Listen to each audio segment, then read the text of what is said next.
Welcome to Braves Country Radio. We are excited to bring you a brand new season, your home for the classic call of radio baseball.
I state your name. I state your name. Do hereby pledge allegiance to the armchair. With liberty for all. You're in Braves country.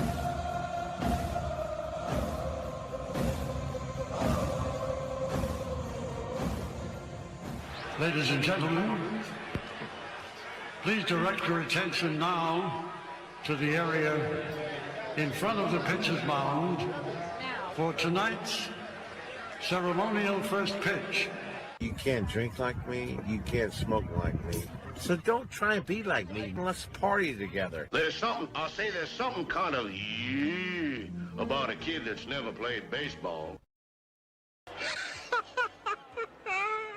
What the hell's going on out here? Well, here because his eyelids are jammed and his old man's here. We need a live rooster to take the curse off Jose's glove, and nobody seems to know what to get Millie for their wedding present. We're dealing with a lot of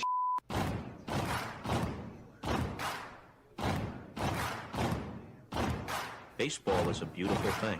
It's more beautiful in an old park. It's asymmetrical and quirky. But even in a dome with artificial turf, it's beautiful. The way the field fans out, the choreography of the sport, the pace and rhythm of it. The fact that that pace and rhythm allows for conversation and reflection and opinion and comparison. In right field, the crowd is tormenting Strawberries, singing, Darryl, Darryl. Little roller up along first, behind the bag. It gets through Buckner.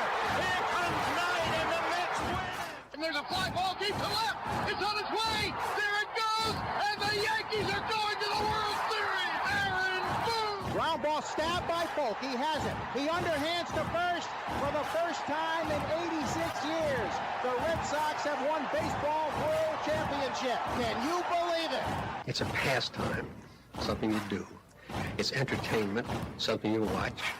And it's a shared experience, something you talk about and read about. But you can apply those same three criteria to other things. What makes baseball special is that it's the best game that's ever been devised. Smith corks one into right down the line. It may go. Go crazy, folks. Go crazy. Sure as God made green apples, someday the Chicago Cubs are going to be in the World Series. A little bouncer slowly toward Bryant. He will glove it in front of Rizzo. It's in time. And the Chicago Cubs win the World Series. Cubs win. What a lucky break. The good Lord wants the Cubs to win. How can you not be romantic about baseball? If baseball is about caring, about loyalty and rivalry, Braves fans are on their feet hoping for some kind of a bleeder or a seeing-eye single. Here's the 1-2 pitch. Fastball hit high and deep down the right field line. It's going back, back, back. Is it fair? Is it zip, boom, bam, it's gone. Ram-a-lam-a-ding-dong, a 3-run shot, and your Atlanta Braves have taken a 1-run lead. She's gone, baby! There's a very peaceful thing. It was created and played in pastures and meadows. There's grass, there's outdoors, there's everything that people thought was American and feel about America. You get in a ballpark, and it's the wonder of walking through that dark tunnel and seeing a huge open space where men play the little boy's game.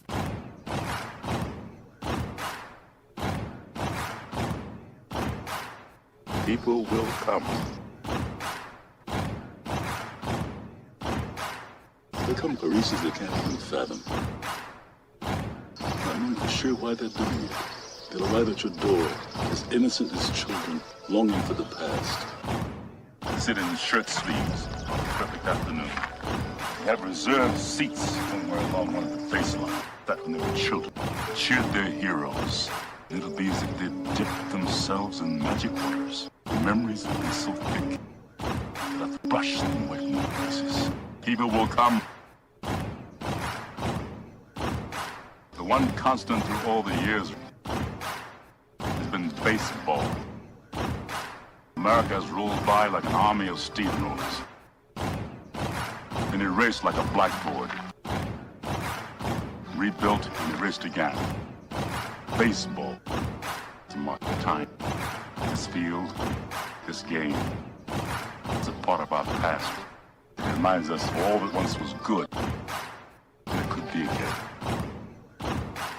Oh, people will come. People will most definitely come. We're all told at some point in time we can no longer play the children's game. We just don't know when that's going to be. Some of us are told at 18, some of us are told at 40. But we're all told.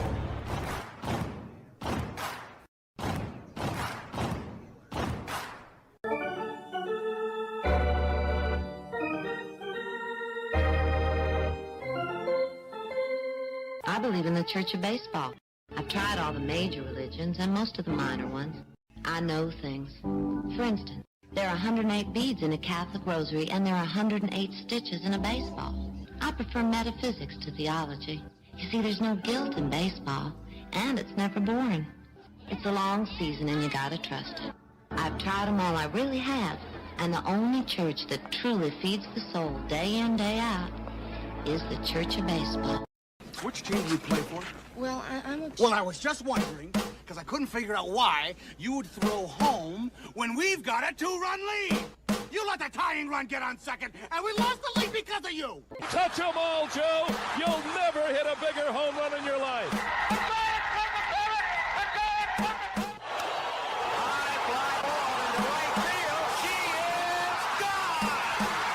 Swung line drive left field. 1 run is in. Here comes Reed. He's looking right at the plate. You're Braves count. If there's a bigger thing going on right now, I don't know what it is. We're down to one strike here. Gurriel, the last hope for the Houston Astros. Here's the 0-2 pitch. Swung on, bounced over to Dansby. Dansby fires it over to Forrest. And here comes the dog pile. Fire the cannons in the battery. Do the chop all throughout Braves country. Pop that top. Your Atlanta Braves have won it all. Here's a list of the players we'll be inviting to camp. I never heard of half of these guys. The ones I do know are way past their prime. Most of these guys never had a prime. This guy here is dead. Cross him off, then. The local press seems to think we'd save everyone a lot of time and trouble if we just went out and shot ourselves. We got uniforms and everything. You know, you might think about taking Jesus Christ as your savior instead of fooling around with all this stuff. I like him very much. He no help with curveball. You trying to say Jesus Christ can't hit a curveball?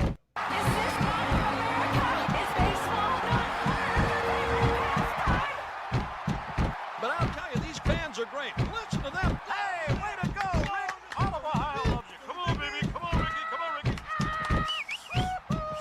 The game doesn't stink. It's a great game. If you build it, he will come. You know, one of the best things about being an ex-big leaguer is getting freebies to the game. Call the front office, bingo. And once these fans recognize me, I probably won't even have to pay for my life here. Down it! I love them. Good seats, huh? You're in the wrong seat, buddy. Come on. Oh, I must be in the front row. Come on. Ladies and gentlemen, welcome. We direct your attention now to home plate. Please remain standing. We call your attention to our bands here today. They will be jointly directed. And now, another fixture. Our national anthem.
Ladies and gentlemen, we'd like to introduce today's teams as participants in this historic game. Play ball! Good seats, hey, buddy. He missed the tag! He missed the tag! He missed the tag!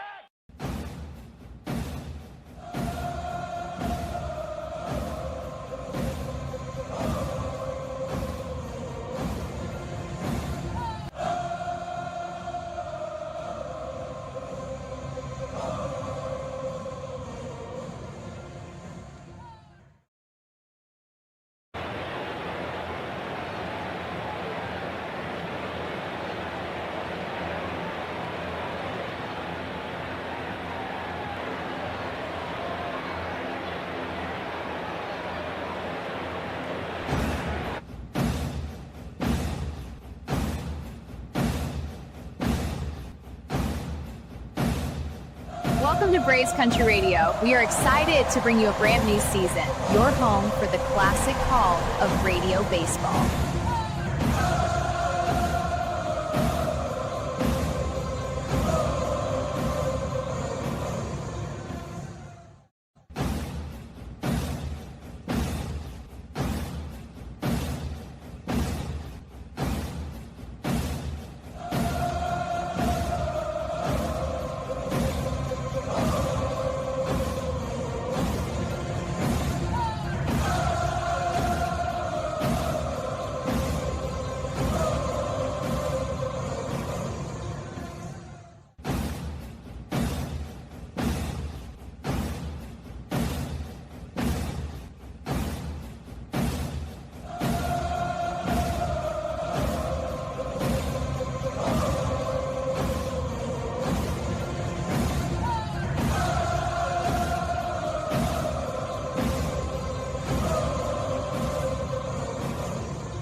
Welcome in, Braves country. Friday Night Reds. Hope you're wearing your red.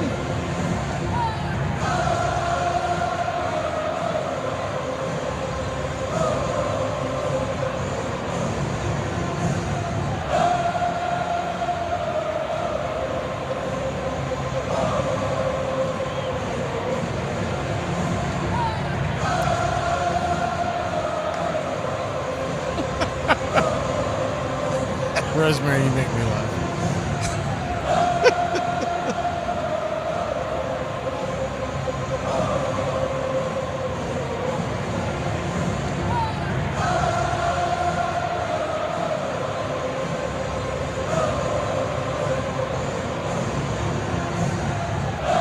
Well, let's hope we chop that head off before it bites us.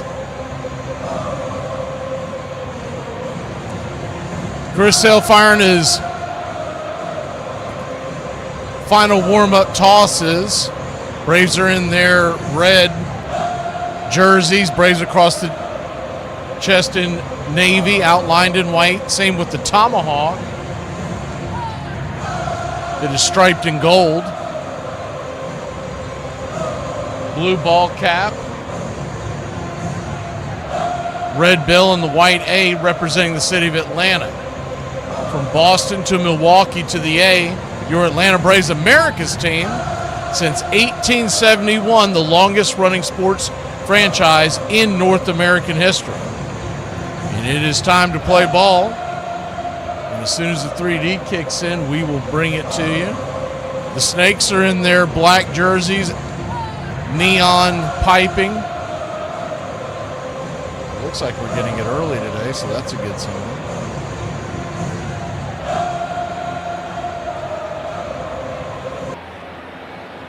Geraldo Perdomo taking his final warm-up tosses. We'll go over the lineup as the game goes along. Try to cut down on that during these doubleheaders. Chris Sale is set. We're set. Yes, sir. It is baseball time in Braves country, and the first pitch is down and in. They said he did not go around. It's 1-0. 1-0. Lefty-righty matchup. Kicks and fires. Fouls it back into the crowd. 1-1. So a 1-1 count.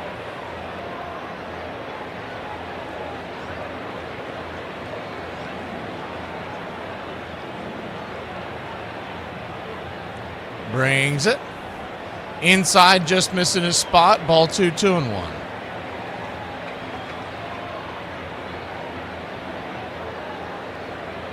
Calling balls and strikes tonight behind the plate is Roberto Ortiz.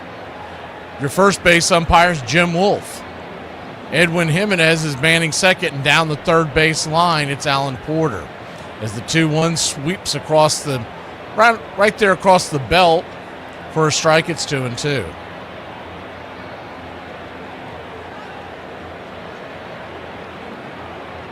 The 2-2. Swing, slaps it down the line, foul. We'll do it again. Game 1 of a 3-game set.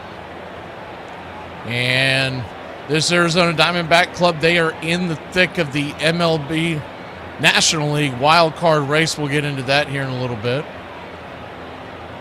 The 2-2. Swing! Knocks the slider down. Towards the third base dugout. We'll do it again. Game 1 of a 3-game set.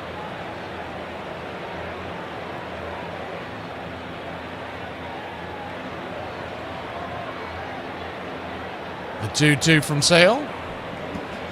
Infield back into the left. Brings it. Swing, just got a piece of that one. Geraldo Perdomo batting .245 with 9 home runs on the year. The switch hitting shortstop. He has been rumored many times to be traded, and he has been rumored to be traded to the Atlanta Braves in many off seasons. It's never happened, obviously. But if the name sounds familiar, that might be why. Second game of our doubleheader. Good seeing everybody who was there for the first one. Hell of a pitcher's duel.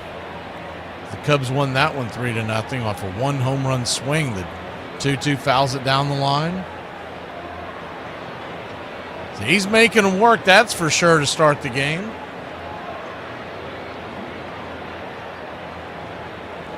This will be pitch number 9 of the at-bat. Sale comes set and brings it. Swing. That ball's hammered through the hole, at the 5-6 hole, and that's going to get out to left field, and it's a leadoff single for the Diamondbacks. Just a pesky hitter and finds his way aboard.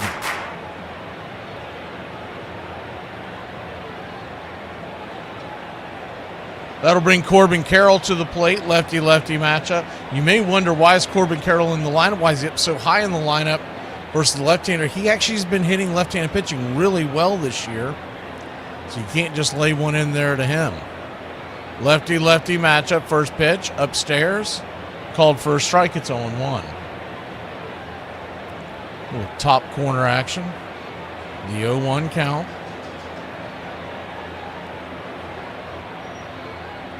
Infield back into the right. Double play depth for Jim Jarvis, the shortstop. The 0-1 pitch.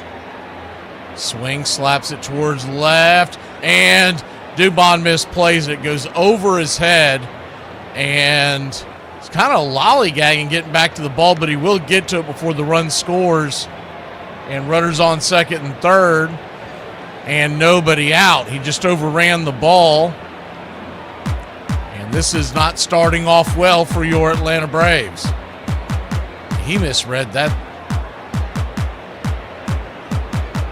You'd like to see a little more sprinting back towards the ball when it makes it over your head like that.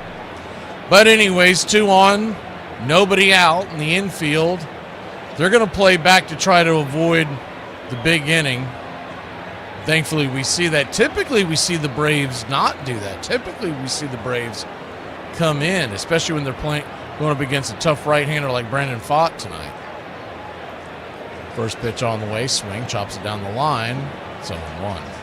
I'd like to see more of this, to be honest with you, because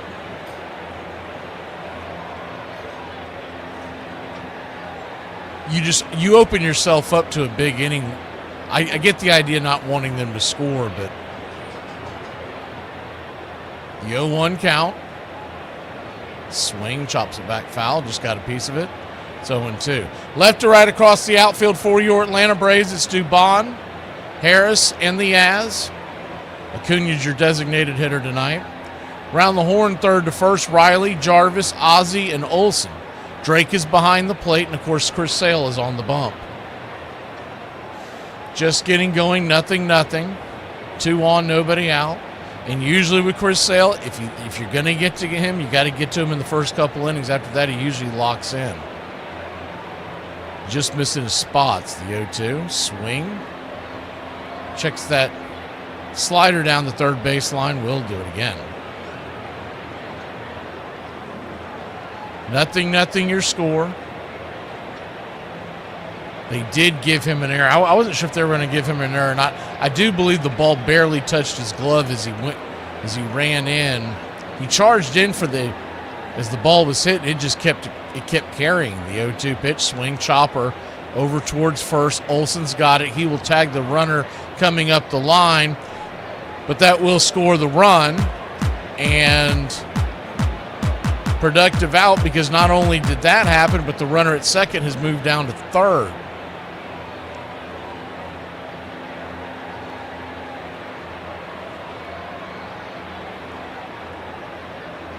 So 1-0 Arizona. Just getting going here. Friday night baseball here in Braves country. The pitch on the way, swing, whistles it back to the backstop. It's 0-1. Now the Braves are calling the defense in, and honestly, what? How is this any different? You could have played the defense in when it was 2 on and nobody out. You're still opening yourself up to a 2-run inning. The 0-1 pitch, swing, hammers it down the third base line. It's 0-2. 0-2 count. You can live giving up 2 runs in the first inning. What you don't want to see is the line to continue to move because you've drawn the infield in. The 0-2 pitch, swing, and right at an atom ball to Jim Jarvis. Diving stab, flips it to first. Carroll just gets back in time. That ball was smoked up the middle. Great defensive play there by Jarvis. Ball absolutely ripped. He fell to his knees as he caught the ball. By the time he turned, Carroll was easily there. He probably should have just held on to that. The only thing that could have came out of that would have been a throw into the dugout. So now the infield can play back. Arenado, the batter, lefty-righty, first pitch. Drops a little slider down below the knees. It's 1-0. Good to see you, Spaceman.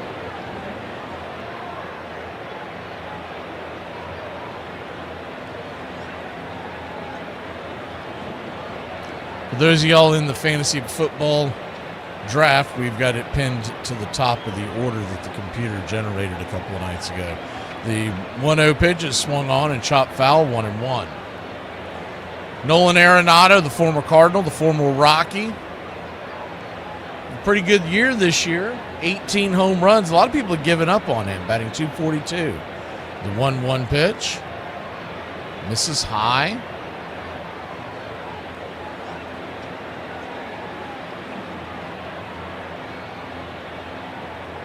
We can bring this back in as the 2-1 count. Swing and a miss, slider. 2-2. And Chris Sale trying to get out of this mess. The runner at third will be an unearned run if it does cross the plate if you're scoring at home. The 2-2. Swing and a miss. Strike 3. So he gets out of the jam. 1-0 your score. That ain't too shabby. We'll be back in a flash here on the Braves Country Radio Network. Get this bus moving. Stop. Come back. Too late. Roll call! Yeah, roll call! You're in Braves Country.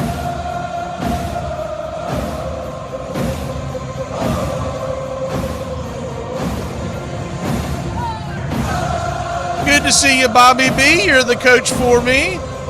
I beg your pardon, we didn't promise you a rosemary garden. Uncle Charlie.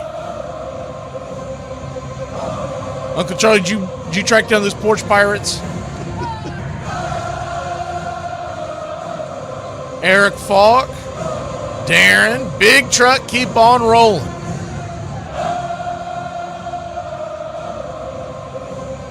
Spaceman. I had a nickname for you the other night, Spaceman, and I cannot remember it to save my life. I remember it made me laugh, and then I was like, damn it. Should have said it immediately, and I forgot all about it. Thane Yor.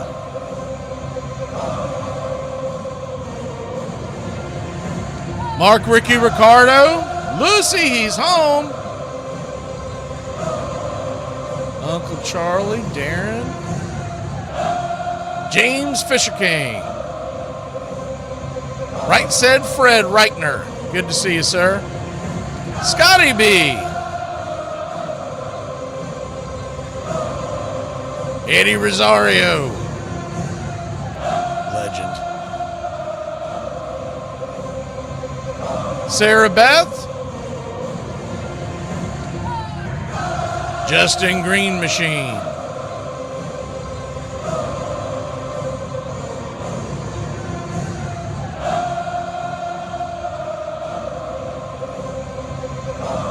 Randy G. Pull back the screen. Take that off the screen. Minnesota. Back to the action. First pitch on the way to Drake Baldwin. Misses outside. No, they're going to call that a strike. It's 0-1. I do apologize. The 0-1 righty-lefty matchup. Kicks and fire swing. Roller on the ground over to second. Going to be a tough play, and he could not find the handle. We'll see how they score that. It's going to be a tough play for Marte. Right now, they are calling it a base hit. You don't like the Drake? I love the Drake. How could you not like the Drake? Who's the Drake? The Drake is good. The Drake is good. Infield single to get it going, raising his batting average to 276. Ronald Acuna Jr., the designated hitter, coming to the plate. On deck is Olsen. Harris is in the hole. To be followed by Ozzie Albies. Dubon is the first pitch, swing and a miss at the sinker. It's 0-1. Dubon and then the Yaz. Riley's batting 8th and Jarvis is batting 9th. Left to right across the outfield for the Snakes. Arizona Diamondbacks. It's Walschmidt, Tawa, and Carroll is the 0-1 pitch. Out and away sweeper. That one almost got away, 1-1. Around the horn, third to first, Arenado, Perdomo, Marte, and Vargas. Moreno is behind the plate, and Brandon Pfaadt, spelt P-F-A-A-D-T, nicknamed Fat Daddy, is on the hill. More on him in a second. 1-1 pitch. Fouls it back, it's 1-2. Pfaadt comes in with a 6-pitch mix. You'll see the four-seamer 25% of the time, sinker 19, changeup 15, the curve 15, and the sweeper 13, the cutter 12. He is a true kitchen sinker. 6 pitches, and other than the four-seamer, a tad, not what you would consider an overly dominant usage of one. 1-2 pitch, swing and a miss, strike 3. Changeup dropped out below the knees. 1 away. He was struggling earlier in the season. They put him in the bullpen, and he's found his rhythm. And Brandon Pfaadt's a big reason why the Arizona Diamondbacks are right in the race for the wild card. If you haven't paid attention to that recently, we'll go over that here in just one moment. Matt Olson comes to the plate. Righty-lefty matchup, first pitch. Drops a changeup below the knees. It's 0-1. It's giving him the low call so far. The 0-1.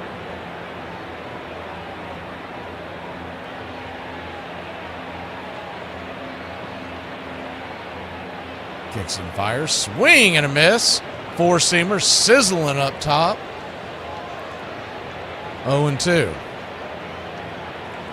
Your Atlanta Braves come into tonight. 9 games in front of the Phillies. Magic number is 32. We have that as an emoji for you country club members. We'll be keeping that up until we win the division. The 0-2 pitch. Brings it. Upstairs, misses high, 1-2. And then we'll start trying to focus on the magic number 2. Try to get a bye in the first round. Phillies 9 games behind Atlanta in the East. Miami 11.5, Washington 14, and the Mets 20.5. The 1-2 pitch, swing, rolls it over towards short. They're gonna get Drake Baldwin with the catcher running. They got the lead runner, so it's a 5-6 put out. Third to short, 2 down. Braves will not challenge it. It looked like it beat them.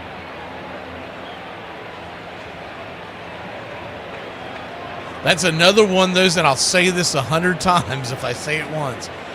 You run through that bag and start hitting to third. The only guy that was going to be able to go down there is the catcher. He was running towards third. You know how hard it is to catch a ball from second base that's hummed at you with the catcher's mitt and make a tag all in one fell swoop? First pitch is off the plate wide for a ball. It's 1-0. And it's a little bit outside the box thinking, and not a lot of people, but I have seen a few teams do it this year, and it's usually relatively successful. The 1-0 count, swing, fouls it away, 1-1. But that's really one of those things you almost have to be, you have to be looking and anticipating things like that. But someone's going to start doing it on the regular, and once they do, it's going to be a game changer. The 1-1 count. Swing. Fouls it back. It's 1-2. In the National League wild card standings, where the Arizona Diamondbacks have their eyes set, they are a half game behind Philadelphia for the last spot. They are a game behind San Diego for the second spot in the wild card, and the Cubs are 7.5 up on Arizona. The 1-2 pitch. Swing and a miss, strike three. Chased a bad curveball in the dirt. About ankle high. Well, about Australia high. It was that deep. We'll be back in a flash. 1-0 your score. Braves send sail back out when we return. If I ever say, do you want me to be honest? You might want to just say no. Hey, Braves country, I'm Mac McGee. Join us for Pitch by Pitch, Play by Play, the classic call of Braves country baseball. We're bringing you Atlanta Braves baseball all year long. Jump into our pregame show, Braves Country Today, just before first pitch. Stick around for the postgame show, Braves Country Tonight, where we will open up the phone lines and react to your calls or your comments all year long. That's Braves Country Radio, pitch by pitch, play by play, your home for the classic call of Braves Country Baseball. Where do you come from? Where do you hail from? You're in Braves country. It's always great to hear where everybody's listening here in Braves country.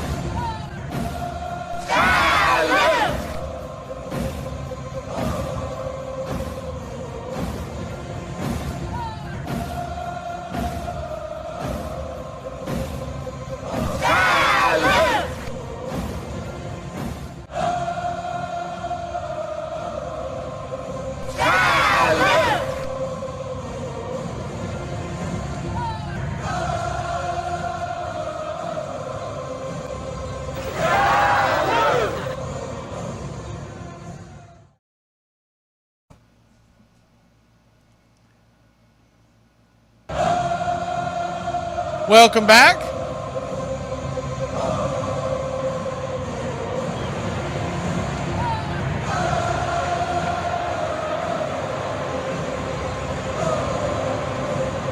Texas, North Carolina, Cincinnati, OHIO, Rochester, New York, Texas,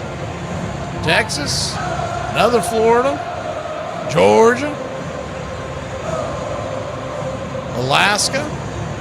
First pitch on the way is a four-seam fastball to Vargas. Right there, first strike. It's 0-1. Braves trail 1-0. You got Virginia in the house. Georgia. On my mind, the 0-1 pitch. Pops it up.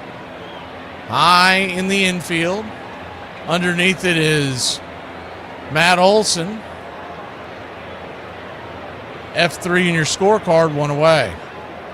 Piney Woods. Good to see you pushing buttons. London.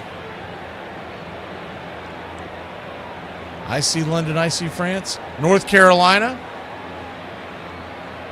Atlanta, Georgia. Lefty-righty matchup here is Tawa. Tim Tawa takes the first pitch, four-seam fastball. Upstairs for a strike, it's 0-1. Tawa batting .232. He's had some strangely big games against Atlanta. 6 home runs on the year. The 0-1 fouls it away, it's 0-2. It's always been really impressive with the glove no matter what. Elberton, Alabama. Greenbow, Alabama.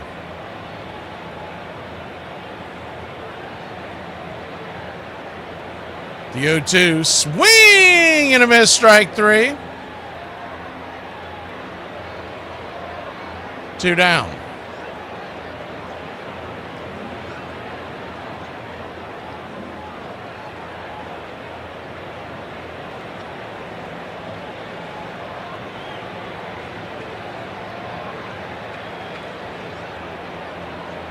Tyler Locklear, the batter. batting .294 with 1 home run. First pitch upstairs. Taken for a strike, it's 0-1. The 0-1. Kicks and fires. 1-1. 1-1 count.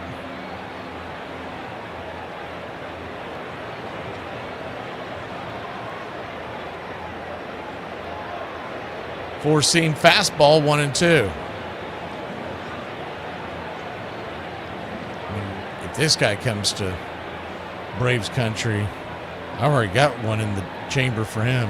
Locklear, that's the lucky penny. The 1-2 pitch misses eye, 2-2. Those of y'all old enough to remember that, the TV people used to call Heather Locklear the lucky penny because wherever she went, TV ratings boosted quickly. The 2-2 swing, pops it up high into left field, and this time Dubon finds it. He'll make the catch, and that'll end the inning. Diamondbacks go down 1-2-3. We'll be back in a flash here on Braves Country.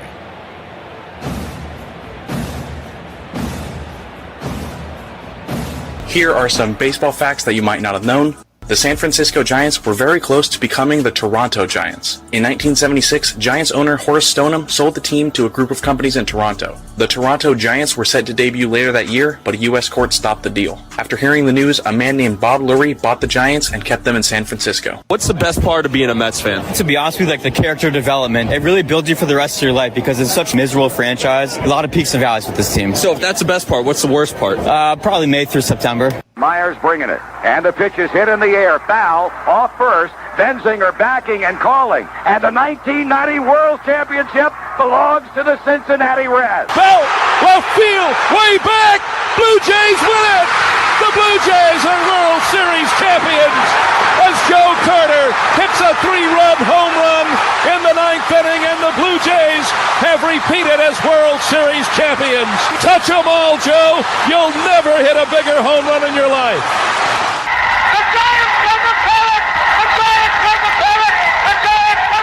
On August 2nd, 1907, I encountered the most threatening sight I ever saw on a ball field. He was only a rookie, and we licked our lips as we warmed up. Evidently, manager Pongo Joe Cantillon had picked a rube out of the cornfield of the deepest bushes to pitch against us. He was a tall, shambling galoot, with arms so long they hung far out of his sleeves and with a sidearm delivery that looked unimpressive at first glance. One of the Tigers imitated a cow mooing, and we hollered, "Get the pitchfork ready, Joe.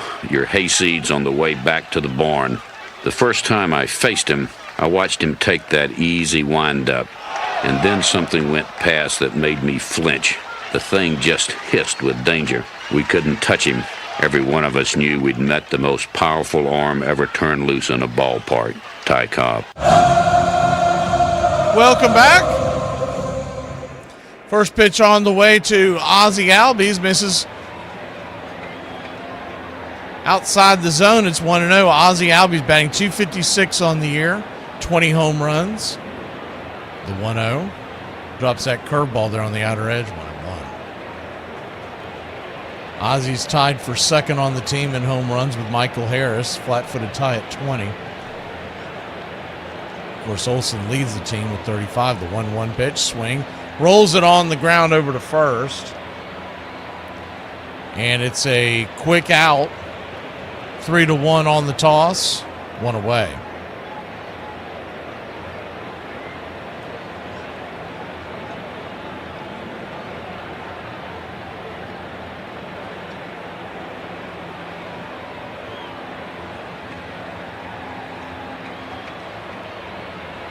One up, one down, and that will bring Mauricio Dubon to the plate.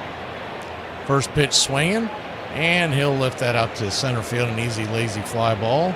And there's 2 down.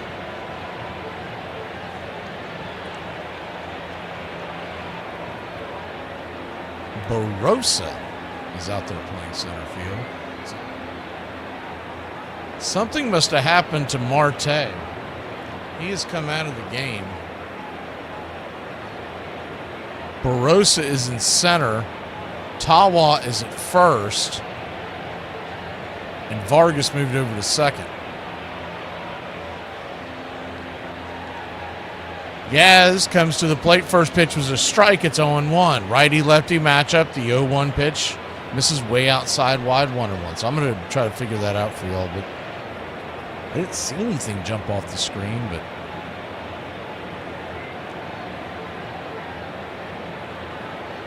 the 1-1 swing slaps it down the right field line, but foul.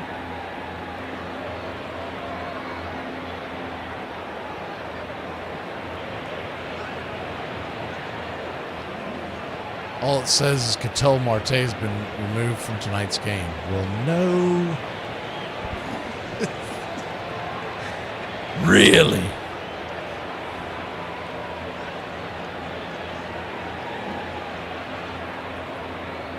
The 1-2 count, down and in, 2-2. Where's the? There it is. Well, no. Sherlock.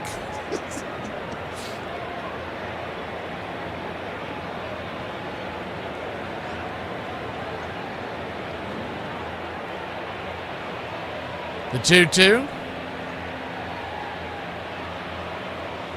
Swing, smacks it up the middle.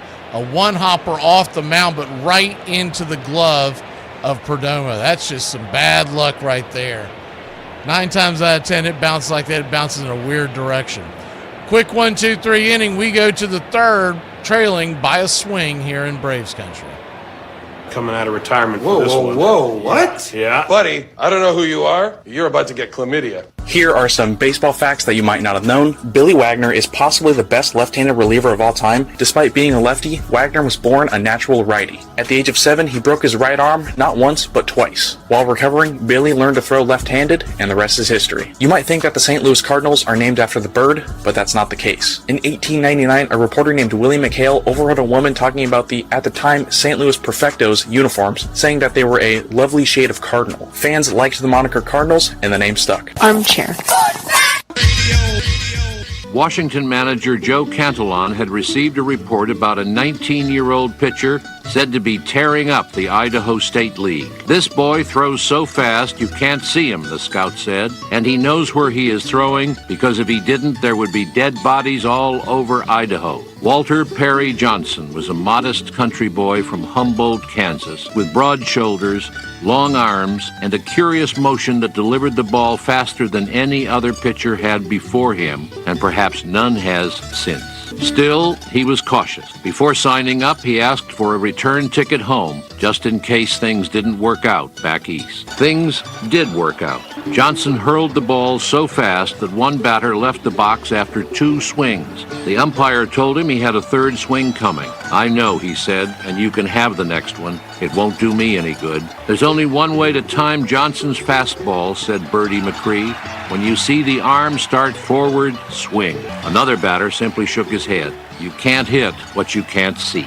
In the words of the umpire, Billy Evans, he said, was it hard to call a game that Walter Johnson was pitching? And he said, well, it wasn't really that hard. They wouldn't second guess me because not only were my eyes closed, their eyes were closed too.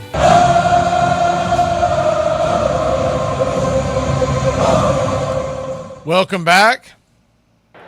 Andres Galarraga threw out the first pitch tonight. If y'all didn't see that. I wish the 3D came on early enough for y'all to see something like that. I think that'd be pretty cool. They don't. I didn't see it live. I just read about it. I knew he was throwing it out, but I'm sure they're going to have a clip of it somewhere. The 0-1 pitch right there. Outer edge to Waldschmidt. It's 0-2. Ryan Waldschmidt, 23-year-old, 6 foot, 205 pounder, out of Sarasota, Florida, plays college ball for the Kentucky Wildcats. The 0-2 down and in, 1-2. They're having some kind of a celebrity home run derby. I think it's tomorrow afternoon. I'm not 100% sure because it's not like they're televising. The 1-2 pitch misses high, 2-2.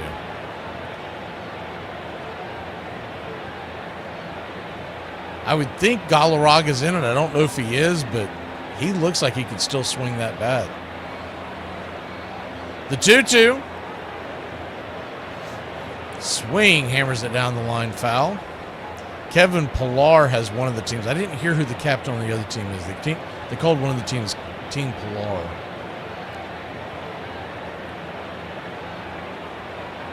Usually,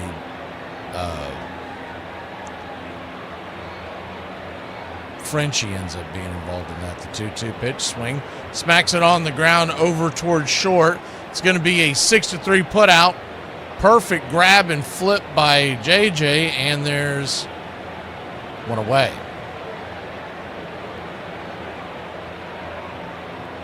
I liked Pillar when we didn't bring him back and he was DFA'd. I really thought they were going to grab him. This is when we were going through all of our problems with the offense last year. Lefty-righty matchup, first pitch swinging, rips it down the line, foul, it's 0-1. And he talked about how he wished he had, how his time in Atlanta, how he really liked being a Brave, and he went into detail on it on a social media post one time. He was like recording himself talking in the car or something. The 0-1 pitch, swing, chopper, down the third baseline, it's 0-2.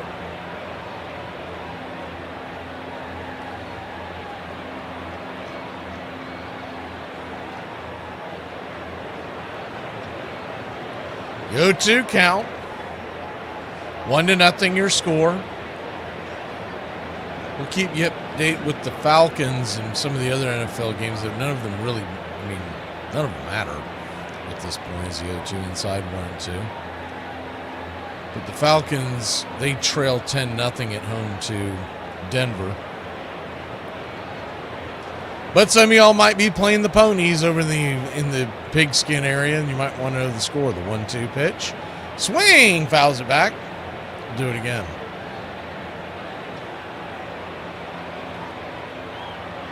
One of the best gamblers I ever came across in all my years of radio. Way back when.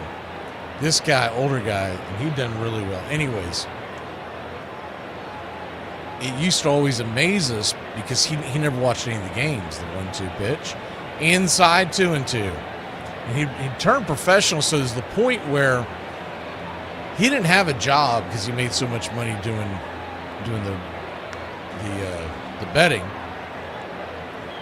But what he did was, because he would not watch the games, is the 2-2 pitch.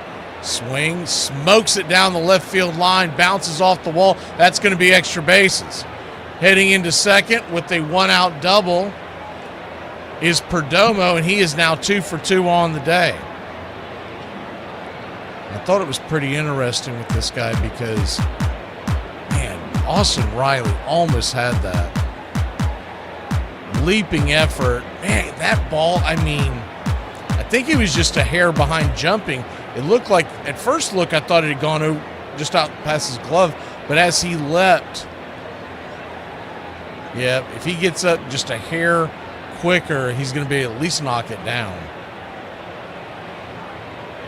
So Corbin Carroll at the plate. First pitch right there for a strike. It's 0-1. Carroll 0 for 1, but he made it to second base on, I guess they've now changed it to a double. So they're no longer giving an error to Dubon. The 0-1 pitch upstairs misses high. 1-1. That's good news if you took him in a player prop or a fantasy, but I guarantee you Dubon would tell you he should have had that ball. 1-1 count. Turns and clicks. Down and away slider. 2-1. But what he would do, this guy, whatever bets he made, he checked it the next morning in the paper like it was a stock market. He did not watch the game. And then what he would do with football is that during the week when there's no games on, he would go back and rewatch the games so he had an idea of what was going on. The 2-1. right there for a strike, 2-2. I don't know many people who have that kind of that kind of control, and you got a lot of money online. And this guy bet a lot of money. You got a lot of money online. You're like, I'll just check it in the morning. It'll be fine. The 2-2. He said it was the way for him to make logical decisions and not be a fan. The 2-2 high and inside, 3-2.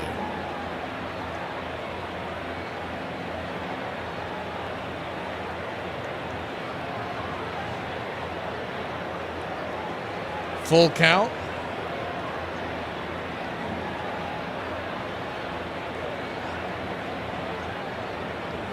Right there, caught, looking, strike 3. Frisbee slider on the outer edge. Backwards K in your scorecard, 2 down.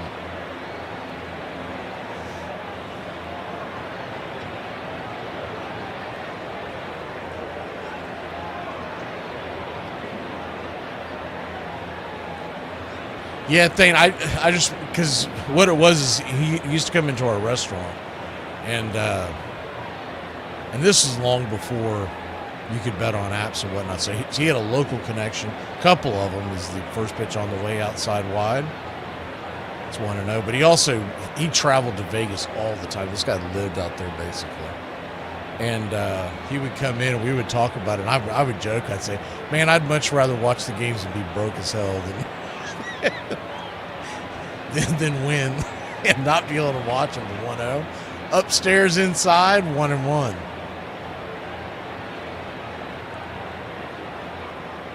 That was so long ago. I know a lot of you old heads will remember this, but we used to do the cards, the betting cards had to have them in every Friday night they printed out on papers. The 2-0 outside wide, 3-0.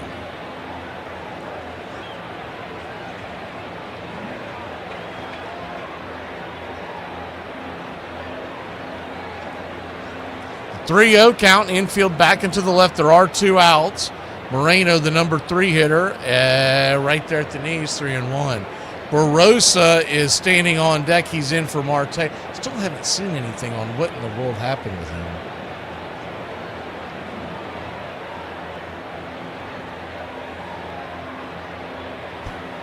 The 3-1. Frisbee slider top of the zone. Full count.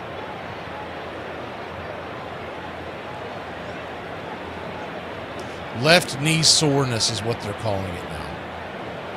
I thought maybe he had done something to get benched because it didn't seem like anything had happened. So at least we got that clarified. Marte is out of the game for left knee soreness. The payoff pitch. Swing, fouls it back. On deck is Barossa. Arenado's in the hole. Braves trail 1-0. Diamondbacks with the man in scoring position at second base and with good speed. Yes, Thane. Yes, they would show up. And the funny thing was that was way back when you just had to know where to go. If you were from out of town, you had no chance of finding the cards. You just had to know where to go. There were certain spots around town, and every town I ever lived in, I always figured it out. The payoff pitch, swing, lifts it, out to left field, Dubon. It goes in, then comes back. He'll make the catch, and that'll end the inning. 1-0 your score. The Braves will grab the sticks when we return here in Braves country. Afternoon, everybody. What a day. I use a drink. Nothing like a cold one after a long day, huh? So, how much do you drink? I think I'm good for about 10 or 12. 10 or 12 a week? That's not bad. About a week. You drink 10 or 12 beers a day? You counting beers, too? How reckless of me. I made you all wet. Yes, but my martini's still dry. She turned out to be a part-time model and a full-time pickpocket. Oh, yeah. I've been known to drink a beer or two. But then again, I've been known to do a lot of things. You drinking anymore? Oh, me? No, I quit drinking, dude. You never gonna drink again? Nope. You wanna stop at the bar by the Chinese restaurant? Just get a quick shot, me and you, and then we'll go? Yeah, the bar they got in the back. Oh, the Chinese bar? Okay. What's shaking? All 4 cheeks and a couple of chins. I thought you said they didn't have alcohol. Run back to your mix master. cook up a few more of these. Cigarette? No, I never touch them. Yeah.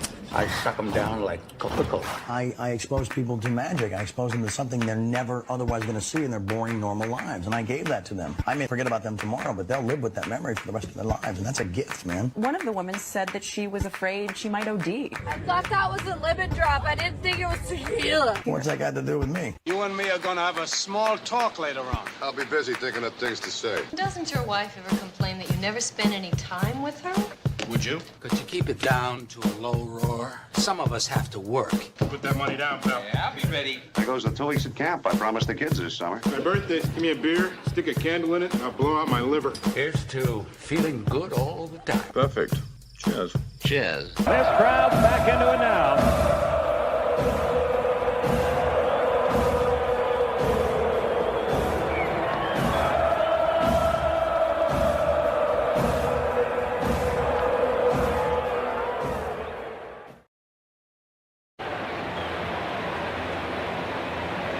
Welcome back.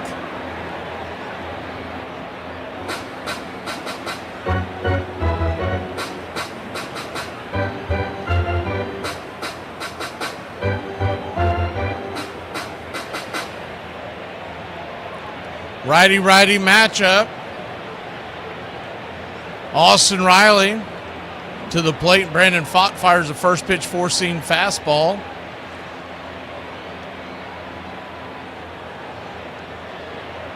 It's 0-1. The 0-1 swing, smokes it up the middle, but right at Perdomo. Perdomo flips it over to first, 6-3 if you're scoring at home, and there's one down.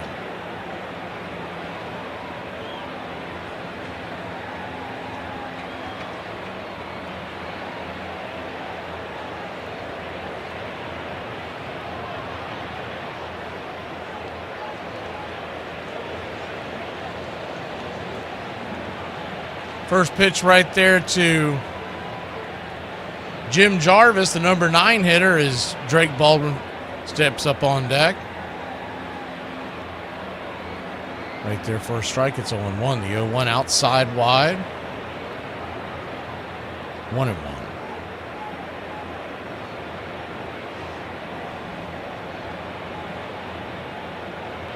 Brandon Fott kicks, fires, swing, whistles it back to the backstop.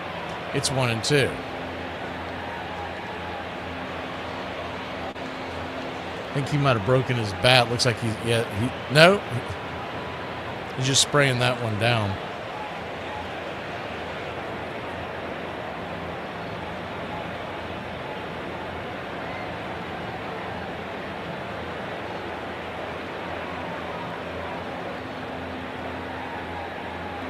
One, 2 count.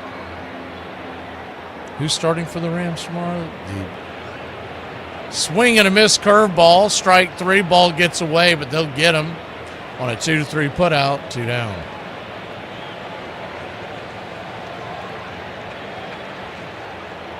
I saw that kid from Miami tore up on that Hall of Fame game.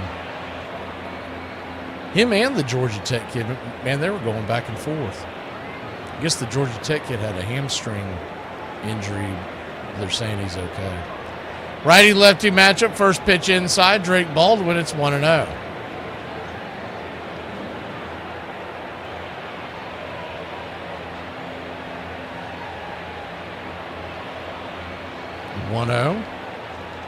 Sweeper down and in. Ball 2-2-0.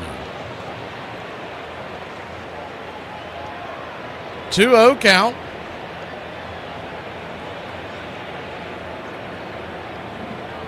Fott turns and kicks. Swing, rolls it on the ground over to second, and that's going to be an easy 1-2-3 once again. He is cruising through the lineup. 32 pitches. 1-0 Diamondbacks, back in a flash. I'll be late for work again. That's the 5th time I've been late this week. It's only Tuesday. Hey, Braves Country, I'm Mac McGee. Join us for Pitch by Pitch, Play by Play, the classic call of Braves Country baseball. We're bringing you Atlanta Braves baseball all year long. jump into our pregame show, Braves Country Today, just before first pitch. Stick around for the postgame show, Braves Country Tonight, where we will open up the phone lines and react to your calls or your comments all year long. That's Braves Country Radio, pitch by pitch, play by play, your home for the classic call of Braves Country Baseball. JD. So's your face. That doesn't even make any sense. So's your face always makes sense. JD, that's stupid. So's your face. I'm on fire. Hello! Here are some baseball facts that you might not have known. Bob Feller was one of the best and most feared pitchers of all time, especially because of his fastball. As a teenager, Feller was already a famous prospect. At the age of 16, a scout offered Feller a contract of $1 and an autographed baseball, which Feller accepted. Walter Johnson's record of 110 shutouts still stands. He once held the New York Highlanders scoreless 3 times in 4 days. And although he rarely had the backing from the Senators that he deserved, he managed to win 417 games over his career and to win 20 or more games for 10 successive seasons. The relentless velocity of his pitching won him the nickname Big Train. Sometimes he's referred to as a legend. He isn't a legend. A legend, according to Webster, has yet to be proved. It's a bit mythical. There's nothing mythical about Walter Johnson. He existed and was probably the best pitcher of all time. You're listening to Braves Country Radio, your home for the classic call of Braves Country Baseball.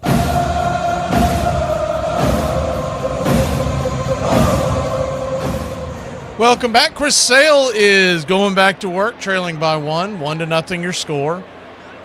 1 run, 3 hits, no errors for Arizona, no runs, 1 hit. No errors for your Atlanta Braves.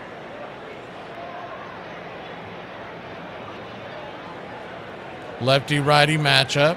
First pitch on the way. 4-seam fastball there for a strike. It's 0-1.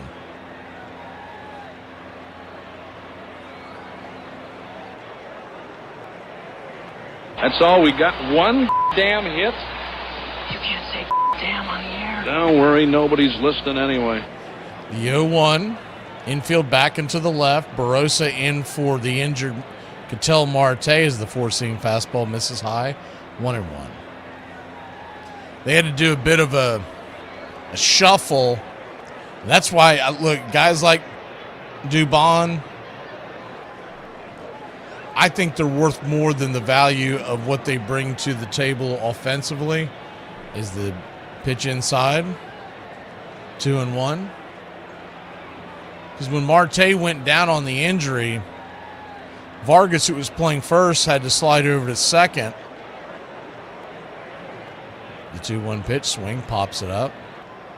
Back out of play. So a 2-2 count. But anyways, they had to shuffle 3 or 4 positions, and it's invaluable to have a guy like Dubon on your team where if something like that happens, and as long as he's not the one that gets hurt, you can have him fill a void. The 2-2. Kicks and fires. Inside. Slider almost gets him in the leg as he bends out of the way, and it's a full count.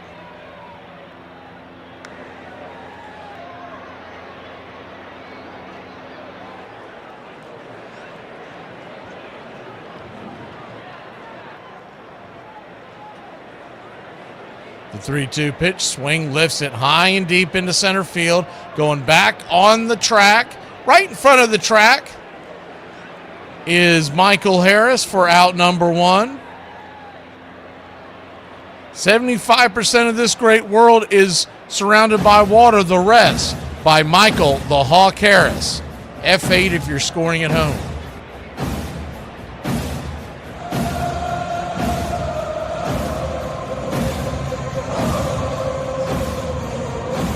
Nolan Arenado, the batter.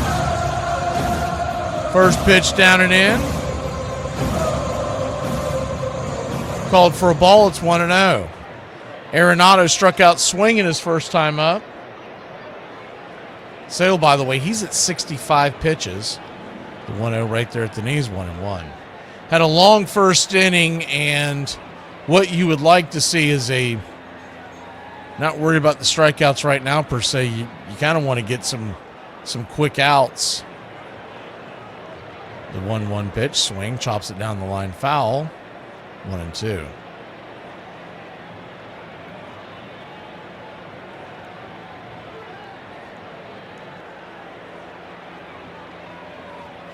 I haven't seen one of those 98s yet that you've seen Sale put up recently on long rest. As the 1-2 pitch misses high, 1-2.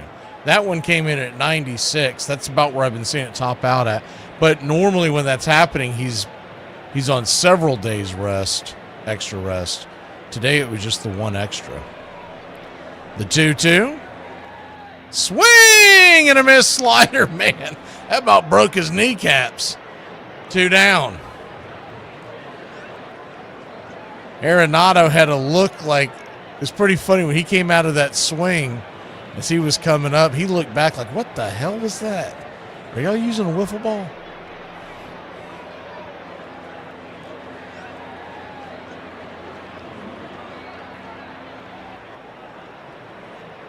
Lefty righty, first pitch swing, and Vargas pounds it deep down the left field line, up into the second deck, and thankfully just foul.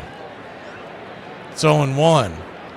That took a left turn at Albuquerque. It did not miss pay dirt by much.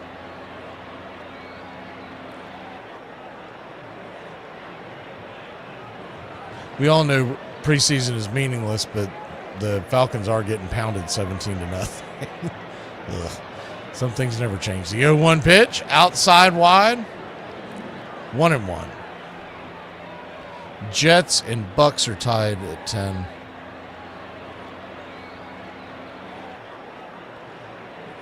The 1-1 count. Phillies are off tonight because of the game last night in Iowa. Is the 1-1 outside wide, 1-2. They'll be back to action tomorrow. Boston trails Pittsburgh 4-2. Washington has a 1-0 lead over the Mets.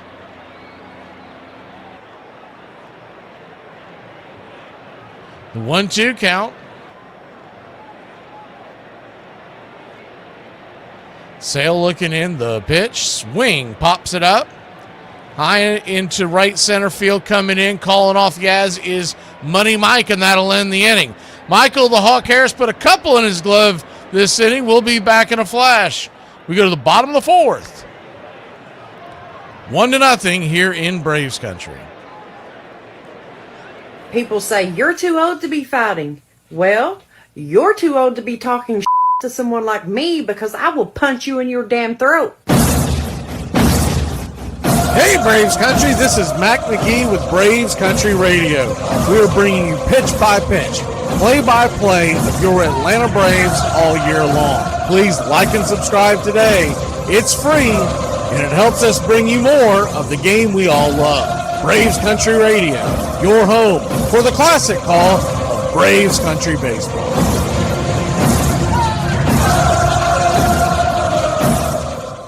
I understand that we're not friends anymore. Okay, look, man, you brought this on yourself. I know I did, but that's no reason for me to suffer. Why did Robin Ventura charge the mound against Nolan Ryan? Robin Ventura getting beaten by Nolan Ryan in a headlock is absolutely iconic. But why did Ventura think it was a good idea to go after Ryan? Pudge Rodriguez has gone on record saying that the White Sox and Rangers had bad blood for years, even as recently as the previous series between the two teams. The inning before the fight, White Sox pitcher Alex Fernandez plunked Ranger outfielder Juan Gonzalez. When Nolan Ryan got on the mound, he retaliated by hitting Robin Ventura. Ventura felt that it was intentional, so he decided to go for it. After the game, Nolan Ryan claimed innocence, saying, "I didn't expect that to happen. I was just trying to pitch him inside." Ventura, on the other hand, felt it was 100% intentional, saying, "If you don't think he did it on purpose, you don't know the game." New York writers were determined to make Christy Mathewson the best pitcher, the pitcher hero of all time. And in that sense, they were tended to ignore Walter Johnson. They couldn't do this because Walter Johnson surpassed Mathewson in so many ways. If Walter Johnson were pitching for a team that had the winning percentage of Mathewson's Giants, there would have been no contest.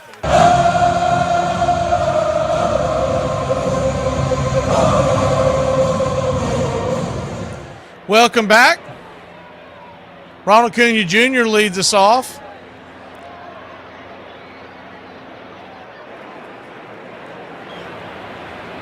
Braves trail 1-0.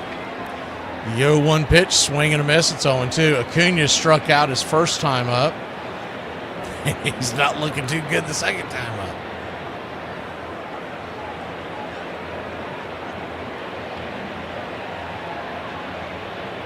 The 0-2. Swing, hit hard onto the ground. Juggled it over at third. Acuna will be out by a mile as he was Cadillacing down towards first. One away. Multi-Gold Glove winner Arenado. Thought we were going to get lucky there that he wasn't going to be able to find the handle, but popped in and out of his glove and he caught it midair.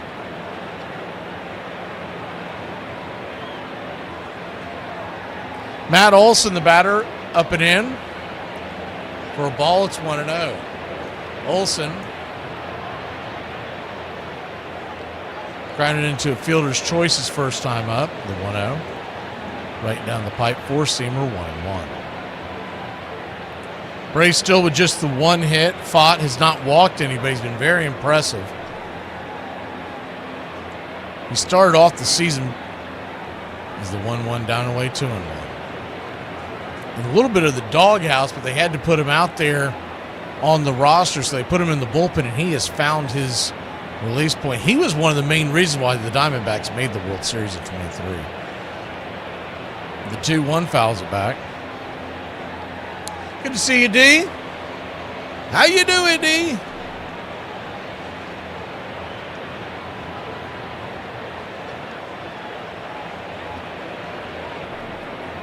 I feel like that line always pops in my head when I see D's name. I feel like that's a Run DMC song, but I'm not positive. The 2-2. Swing, slices it towards left field. Get down. Making the diving, tumbling catch out there and left. Wow, what a play. F7. Put an asterisk on that one. My word.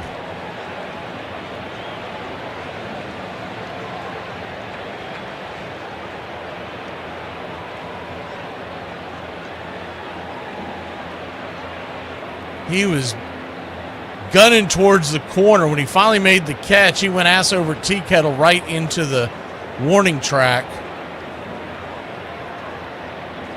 Somehow held on to the ball. Money Mike, the batter, first pitch, swing and a miss. It's 0-1. He struck out his first time up. Fought only has 3 strikeouts, but it seems like everybody I'm mentioning has struck out. But it's only 3 strikeouts so far. The 0-1 pitch, swing, punches it towards left center field, and that will get down for a base hit. So it's a 2-out single for Harris.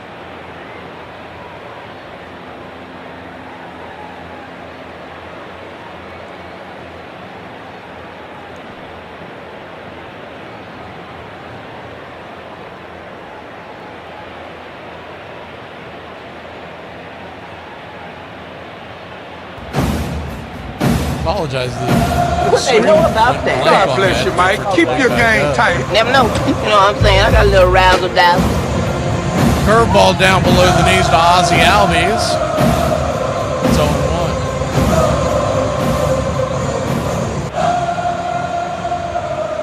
Open stance from the left side, righty-lefty matchup. Ozzy grounded out to first the first time up. They're going to flip it over to first real quick to keep Harris close by.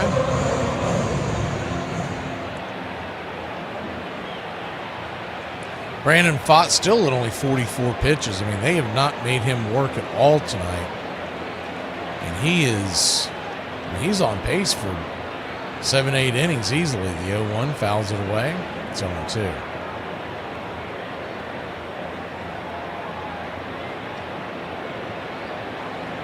The 0-2 count. The ever glasses half empty. Good to see you, Hilton.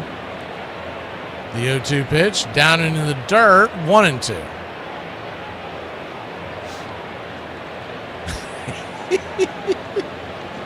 That's because we're losing. We've won a bunch of games, James Ray, don't you know? The 1-2 count.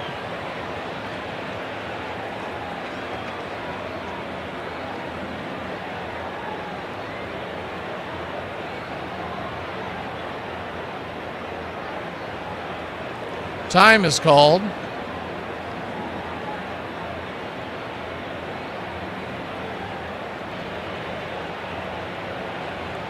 The 1-2 infield back and to the right. The 1-2 pitch swing. Just got a piece of that to stay alive.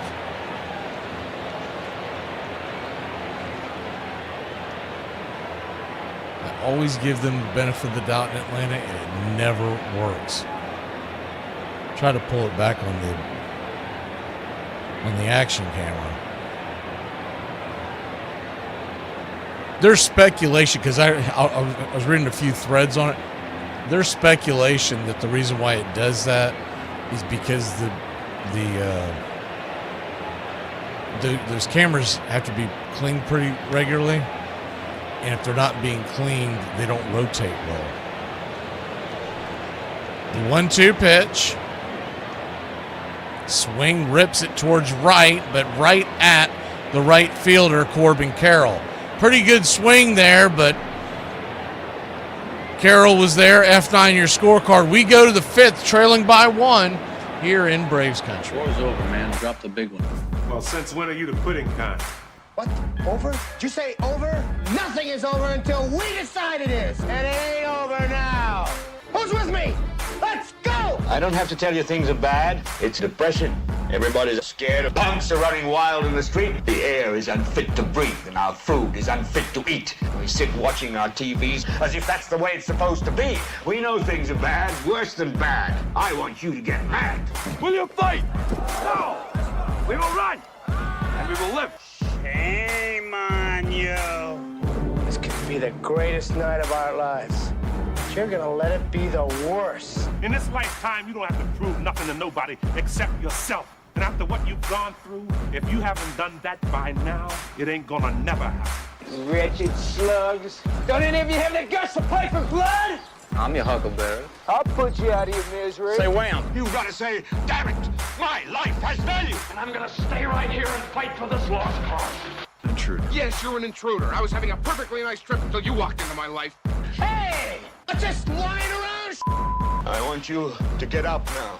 I want all of you to get up out of your chairs. I want you to get up right now and go to the window, open it, and stick your head out and yell, I'm as mad as hell, and I'm not gonna take this anymore! Right. Iconic, but absolutely right. We gotta take these bastards. Are they yelling in Atlanta? Are they yelling in Atlanta? I'm as mad as hell! They're yelling in Atlanta. Son of a We struck the mother load! I'm mad as hell! I'm mad as hell! I'm not gonna take it anymore! And this crowd's back into it now. I didn't think you had it in you. You look like somebody just walked over your grave. Play for blood, remember? Fuck, I missed something. Yeah, we're all officially kicked out of school. That makes sense. Welcome back.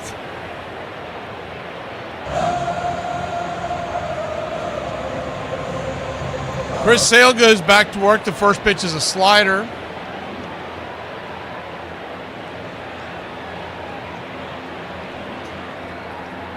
Braves trail 1-0. Tawa at the plate. Lefty-righty matchup. The pitch on the way. Swing rattled on the ground over to third. And the throw over from Riley is going to make it over to first in time. But third base umpire, Alan Porter, said that it was foul. Did look like they don't typically have a camera right down that line.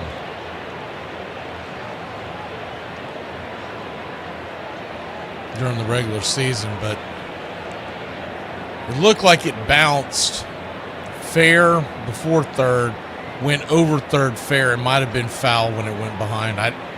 Really tough call. Four-seam fastball knocks it foul back. It's 1-2 your count. It's I don't remember who I saw say it, but Just an update. Brandon Pfaadt is not average. Jesus. The 1-2 count. Brings it. Caught looking, strike three, punched him out on the outer edge, and there's one away. Brandon Pfaadt has not given up a run in the month of August. That is a shutout of the Dodgers and a shutout of the San Diego Padres. In the month of July, Brandon Pfaadt, 28 innings pitched and a 1.88 ERA. And that was while facing the Padres, the Dodgers, St. Louis twice, which is where they got to him as the first pitch on the way to Locklear. Lucky Penny smacks it down the line foul. It's 0-1. And at Pittsburgh, which is a pitcher's park where he pitched to Shuddy.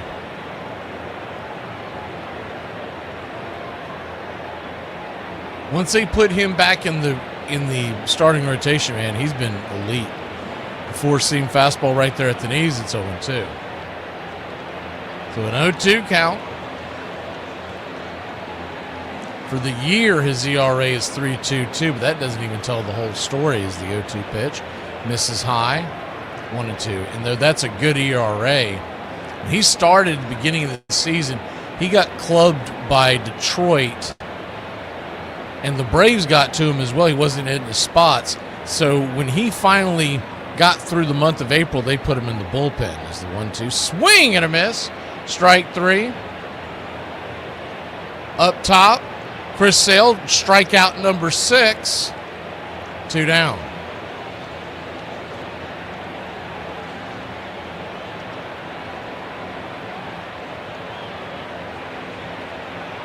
But since July, he has been absolutely lights out.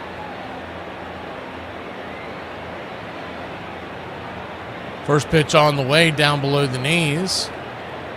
Taken for a ball, it's 1-0. It's really when he came back from his IL stint.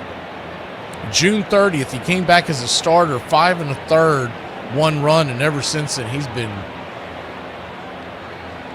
lighting it up. 1-1 count, 1-0 your score. Pitch on the way, swing, lifts it out to right, and making the catches he has. And that'll end the inning. Braves trail by just 1 run, 1-0 your score. We go to the bottom of the 5th here in Braves country. Hey, does anybody else get road rage walking behind people? Or is it just me? This is the career of Dave Winfield. He didn't reach his full height of 6 feet 6 inches until his senior year of high school. Most people know him as an outfielder, but in 1973 he was named All-American and voted MVP of the College World Series as a pitcher. Not only was he drafted 4th overall by the Padres, he was also drafted by the Atlanta Hawks, the Utah Stars, and the Minnesota Vikings. After being drafted, he was immediately placed in the San Diego Padres starting lineup.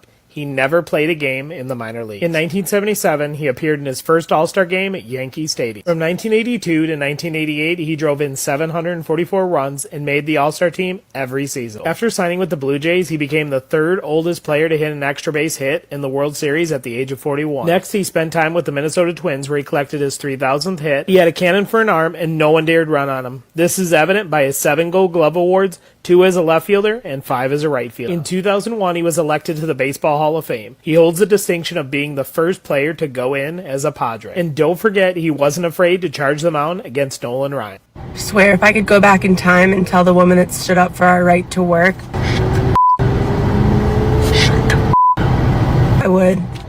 Born and raised in a Jewish neighborhood in Brooklyn, he hadn't planned on being a ball player. In fact, he didn't really like the game that much. He liked basketball instead and wanted to be an architect. But the speed with which he threw a baseball attracted the attention of scouts for the Brooklyn Dodgers. They signed him at the age of 19 and sent him directly to the majors. His career did not get off to a promising start. For 6 frustrating years, he threw the ball with demon speed but little control, losing more games than he won. Then, in 1961, Norm Sherry, a veteran catcher, quietly told him he didn't need to throw so hard to get men out. Welcome back. Lefty-righty matchup, righty-righty matchup, first pitch on the way. It's called for a ball inside to Dubon. It's 1-0, the 1-0 pitch. Swung on, foul back. 1-1.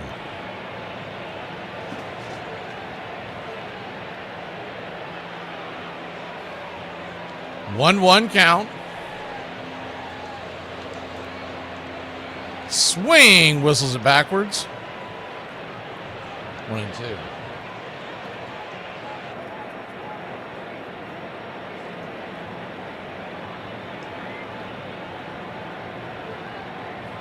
The 1-2.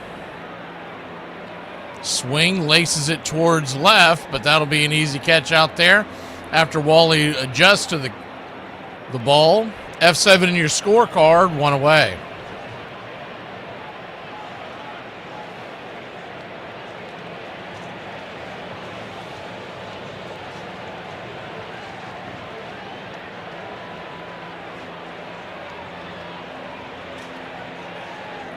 One up, one down. Gaz coming to the plate. Mike Yastrzemski takes the first pitch sweeper inside. It's 1-0. Batting .233 on the year. He's 0 for 1 on the day with the ground out. Coming in with 9 home runs. The 1-0 pitch. Swing. Fouls it back. 1-1.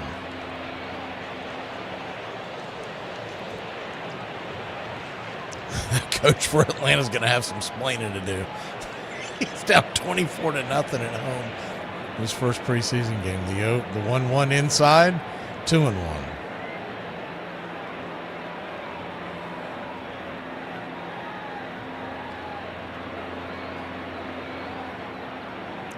The 2-1 count. Swing, rips it over to right side of the infield, jumping catch over there by Marte, and there's 2 down. Man, they are getting great defensive plays behind him all night long. Talked about he's been on a roll, but even when the Braves are putting good swings, they're just hitting it right into the teeth. Some of them were just unbelievable catches. Austin Riley, the batter, first pitch on the way. Swing, fouls it back. It's 0-1.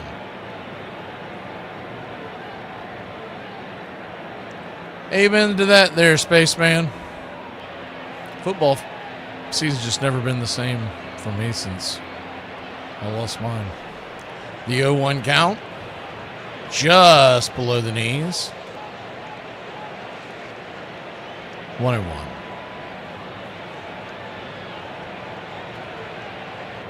.224 on the air with 15 home runs and 58 RBIs. The 1-1 pitch swing pops it up.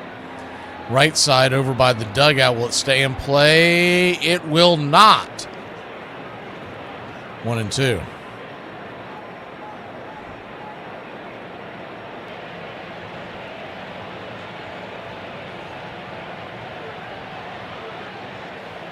Austin Riley at the plate. Jim Jarvis is on deck, but there are 2 outs. 1-2.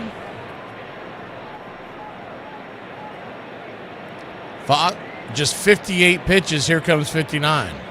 Swing and a miss, strike 3, and that'll end the inning. We go to the top of the 6th in a fast-moving game here in Braves country. All right, as you all know, we are headed into our busy season, so please let me know if you have any time off planned. I need to get that in as soon as possible. I submitted a few days in February for a snowboard trip. Kate, I saw that request come in. You should have received approval already. All right, anything coming up for you, Brian? Yeah, so I'm actually going on a backpacking trip through the Himalayas, so pretty excited. It's going to be like a few months. Wait, did you just say a couple of months?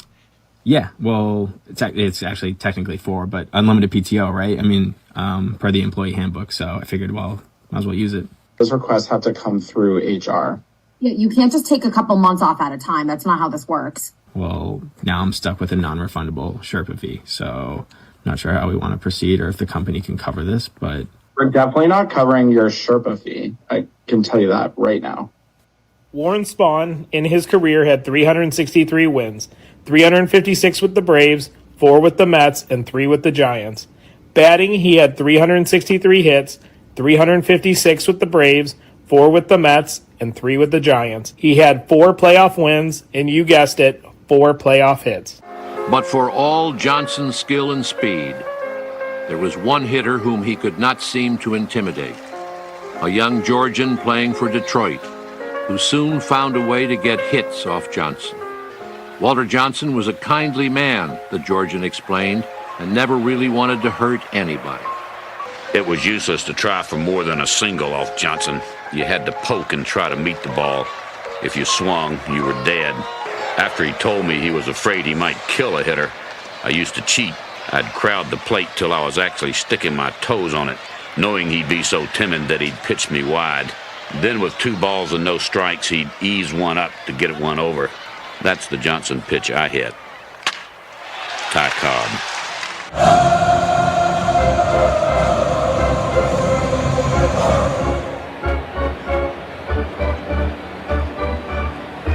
One to nothing your score.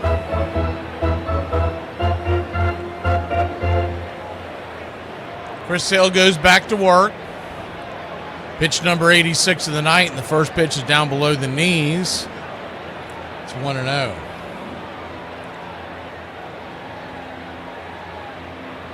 Even in a perfect world, you can't imagine Chris Sale's going to get to a 7th inning as the 1-0 pitch outside wide, 2-0. So this will be it for Sale in all likelihood. If he can get out of this inning out without giving up a run, and the Braves can get a couple in the bottom of the 6th, he would still be in line for a win, the 2-0. Right there on the outer edge, 2-1.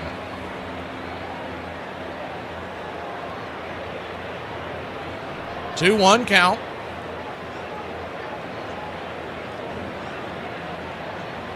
Swing, fouls it back. 2-2.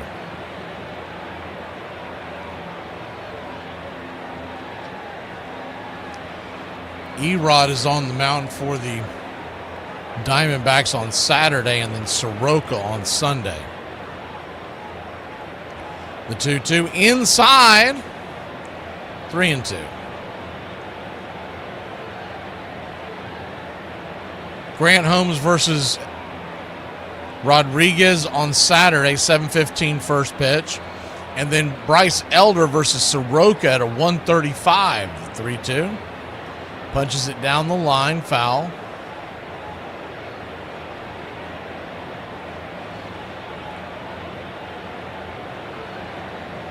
Got to give us the advantage on Sunday's matchup. Tomorrow's matchup, that's a true toss-up because Erod, when he's on, he has had some great games against Atlanta. Tough southpaw. The payoff pitch, swing, punches it down the first base line. That's a fair ball. Making the corner and long throw. And Yaz hustling down the line will keep that to a long single for Perdomo. Good hustle out there by Yaz. That looked like that was heading down the... That looked like that was heading for extra bases for sure.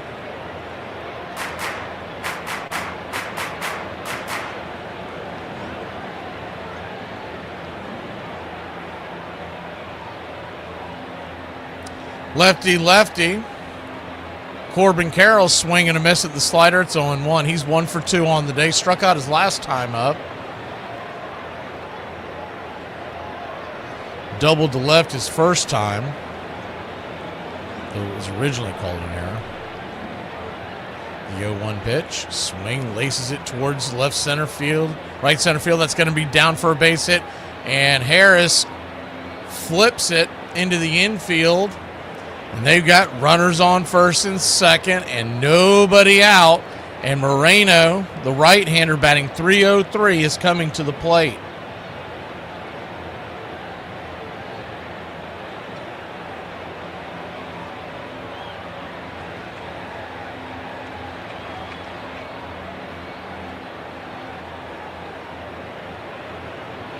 Hefner out there with a quick powwow.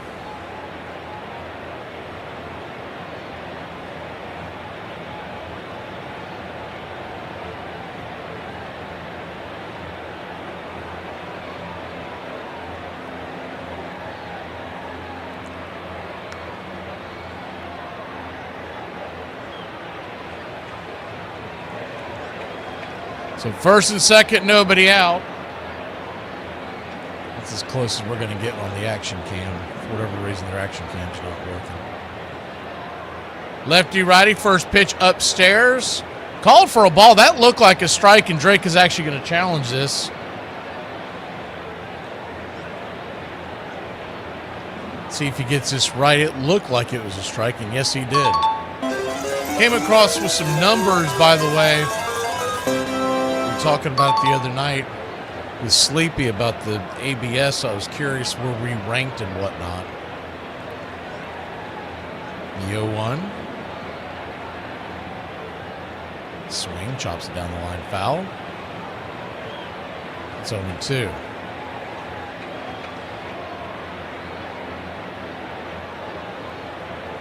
Atlanta Braves in the batting department, ABS challenges, dead last in Major League Baseball. 40% correct rate.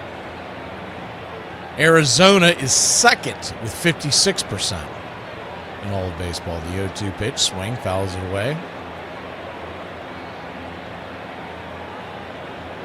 In the pitching / catcher, they put it all in one department because it's, it's defensive. Braves rank 11th, so a little better than top half. The 0-2, swing, fouls it away. Do it again. And the Diamondbacks are 4th.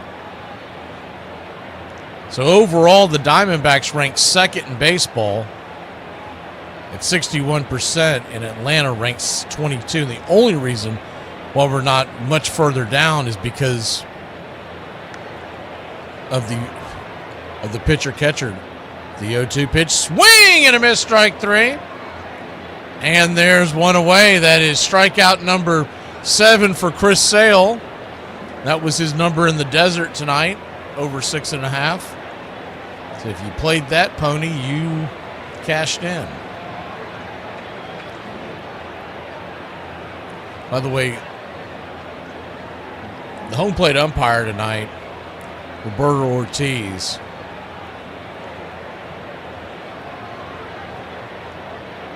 It's the first pitch. Slider to Barossa. Right there for a strike. It's 0-1.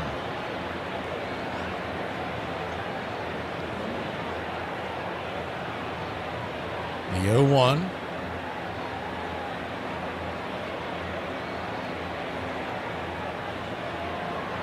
Kicks and fires, swing. 0-2.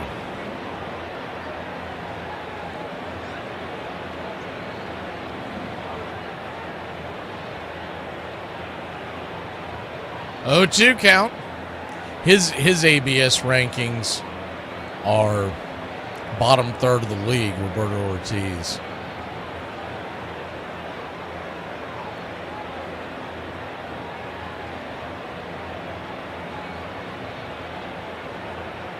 The 0-2 pitch.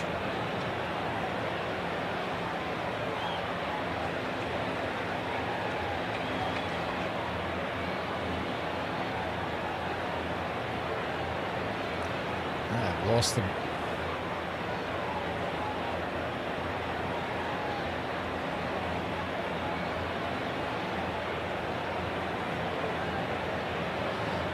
You got an 0-2 count, runners at first and second, 1 out. I do apologize.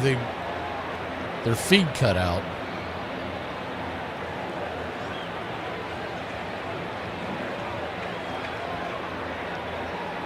The 0-2 is hammered down the line, foul.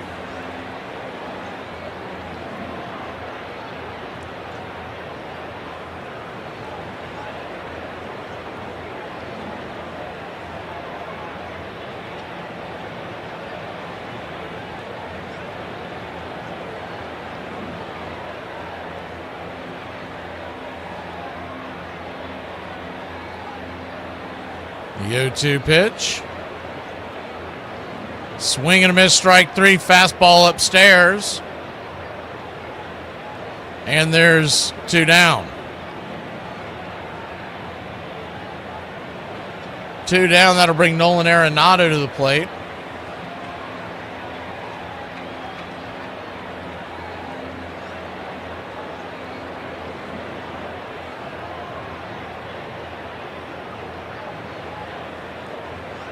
Lefty-righty matchup.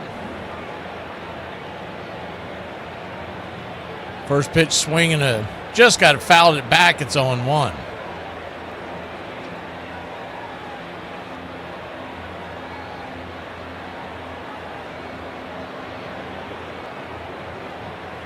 The 0-1 brings it. Swing and a miss over the top. It's 0-2. So an 0-2 count. Runners at first and second. 2 outs. Chris Sale is at 106 pitches. 8 strikeouts on the day. Trying to keep it right here in a 1-0 game. The pitch. High and out of the zone. 1-2. Standing on deck is Vargas. I apologize. My video, it started blipping out. I thought it was going to give me a seizure. It was that bad. I was like, what in the hell's going on here? So I had to flip it over to the other channel. The 1-2.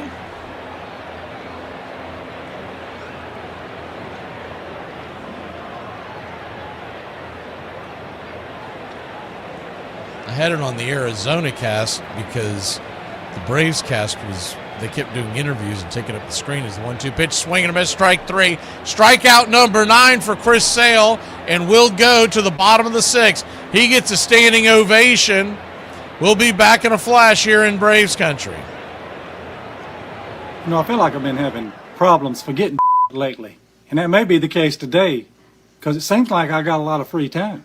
Hey, Braves country, this is Mac McGee with Braves Country Radio. We are bringing you pitch by pitch, play-by-play of your Atlanta Braves all year long. Please like and subscribe today. Braves Country Radio, your home for the classic call of Braves Country Baseball.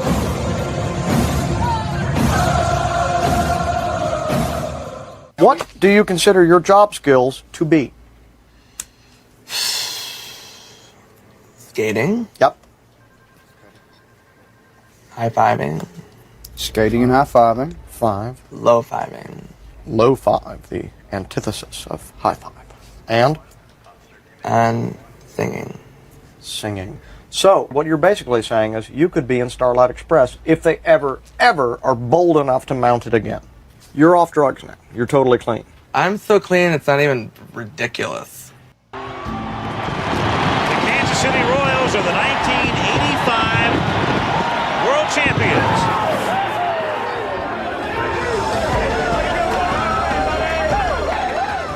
When you win a World Series, I don't care if you were Al Zate, the equipment manager, Joe Coronia, the guy that shined the shoes. Everybody in that locker room feels exactly the same as you do. And it is so powerful. Does it feel like you thought it would? Unbelievable. Can you believe it? And here's George Brett, the greatest hitter in baseball today. George, say hello to President Reagan. Mr. Reagan. Listen, just congratulations for a great effort. All of you can be very proud. Well, thank you very much. Do you guys know where I could get one of those gold necklaces with a T on it? That's a cross. Across from where?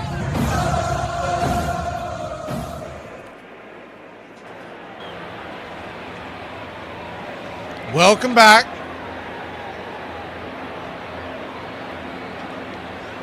First pitch way outside the zone to Jim Jarvis, taken for a ball. It's 1-0. Braves trail 1-0. Jarvis 0 for 1 on the day. The 1-0 pitch swing hits it back up the middle. It's going to be a 6-3 put out. 1 down.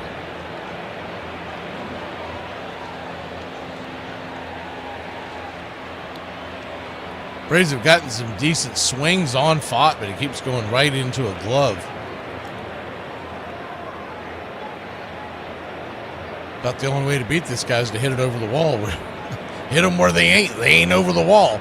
Righty-lefty matchup. First pitch swinging by Drake. Punches it back foul. It's 0-1. And because they have not worked the counts, he's at only 62 pitches here in the 6th. Sale, conversely, 108 pitches. Ties his season high for pitch count. The 0-1 outside wide, 1-1.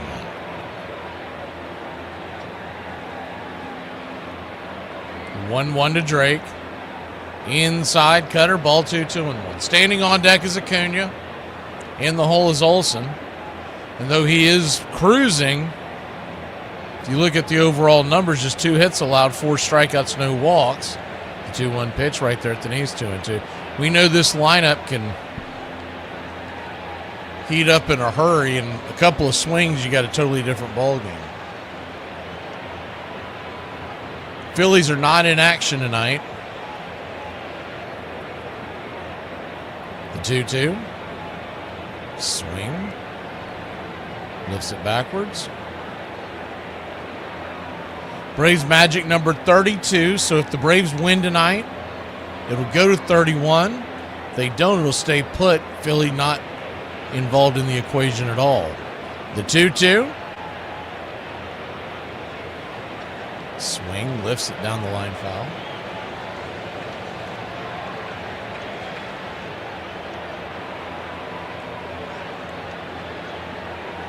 Game 1 of a 3-game set, 7:15 tomorrow night. First pitch will come on the air at 7.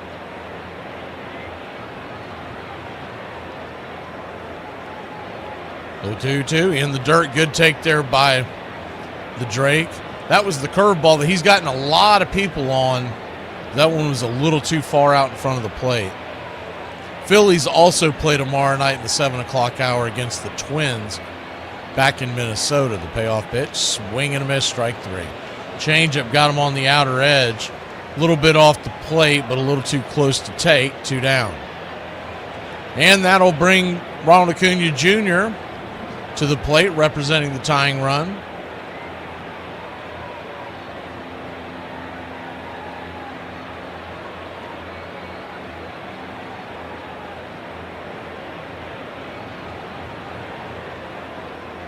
Righty-righty matchup. First pitch upstairs, right there for a strike. It's 0-1. Remember, next weekend, it's a weird one. Braves are in Milwaukee, which is tough enough, but we're going to play at 4 o'clock on Friday. The 0-1 pitch. Check swing. Did he go around? Said he did. 0-2 rang up by home plate umpire.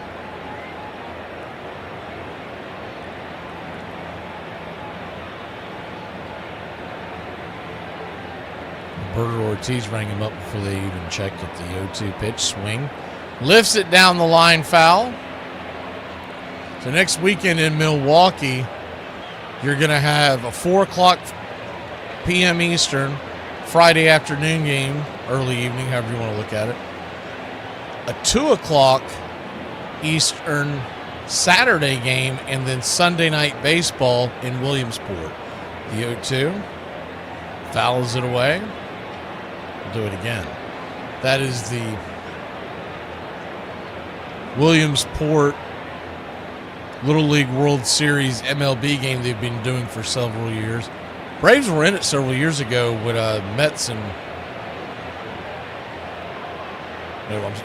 Marlins. Braves and Marlins. The 0-2 swing and a miss, strike 3. And that'll end the inning. Brandon Pfaadt, man, this guy is cruising. Diddy party when we return here in Braves country. Don't you love when you're listening to a really good song and it makes you think that you're really happy, and then it ends and you remember that you're not? I got the right to defend myself. It's in the Constitution. Have you ever read the Constitution? Yes. No. Quick, everyone tell me what the default jelly is for peanut butter and jelly, because my friend group is in a huge fight and I know I'm right and they're wrong, and I have to go to work and I want to show this video to them tonight proving I'm right. So tell me right now. When it's 104 degrees in Texas, what do? You get yourself a redneck pool. Make sure you got a redneck woman with her butt hanging out, and you get in a pool just like this. George without a World Series title is not the same as George with a World Series title. I mean, that's just the hard reality of sports. So yeah, everything kind of changed for him in that way in 1985. There he is, Mr. Kansas City Royal. Tell you a funny story. It came up, I made a lot of throwing errors. And whenever I'd make a throwing error, all these people sitting over here would just start screaming at me, you know? So all of a sudden I'm playing third base for 16 years, they brought up a young guy named Kevin Seitzer, play third base. So they moved me to first. I think it was opening day. He throws one in the dirt. I go to get it and I miss it. Everybody starts screaming at me at first. You gotta catch that ball. And I turned around and I said, did you all f***ing move your seats from third base to first base just to give me Can't win. You can't win. Dude, why are deliveries on a ship called cargo, but in a car, it's called a shipment? Welcome back. 1-0 your score. Diddy Fuentes is on, and the first pitch on the way. Swing and a miss. Cooking the four-seam fastball upstairs. It's 0-1. We did get the Diddy emoji in there for you country club members. As the 0-1 fouls away. It's 0-2. 0-2 count. Top of the 7th. 1 run, 5 hits, no errors for Arizona. No runs, 2 hits. No errors for Atlanta.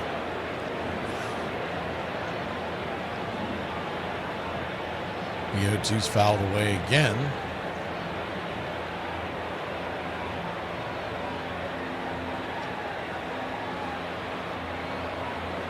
The 0-2 count.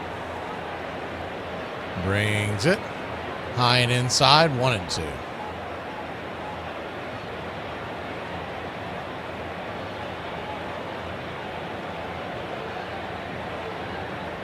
The 1-2. Swing, chops it off the plate, just got a piece of it. Vargas 0 for 2 on the day.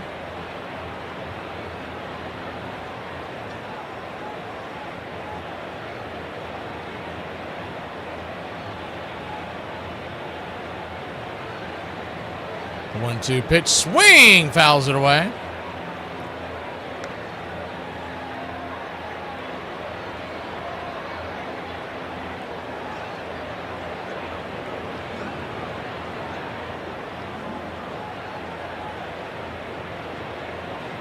The 1-2 from Diddy.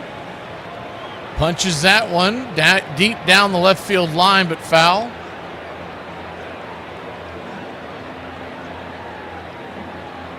On deck is Tawa. In the hole is Locklear. She may start getting some pinch hitters with the righty coming on for the left-handed Sale. The 1-2, swing, chopper on the ground. Riley's got to hurry. Scoops it. He's got no chance. And it's an infield single for the Arizona Diamondbacks.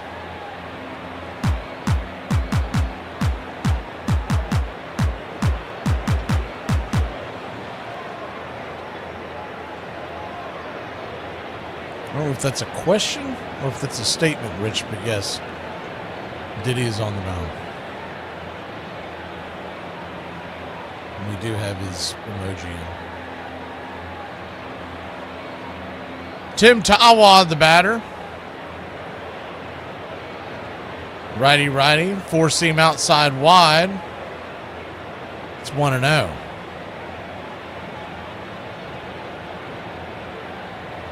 Tawa was showing bunt. 1-0. Upstairs, runner goes. Throw comes down to second base. High throw, nowhere near it. And another stolen base on Drake Baldwin. Pretty darn good jump, too. I mean, he had almost a running lead over there.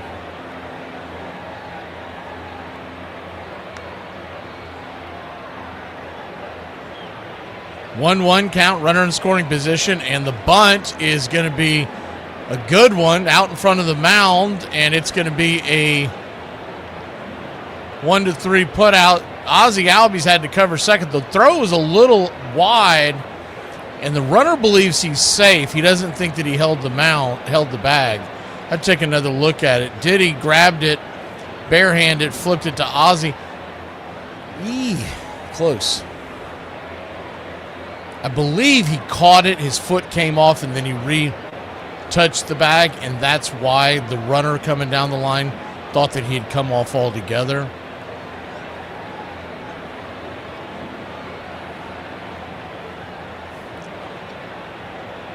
It's one of those spike the football moments for you NFL fans. You just want to, come on, hurry up and throw the next pitch so they can't challenge it.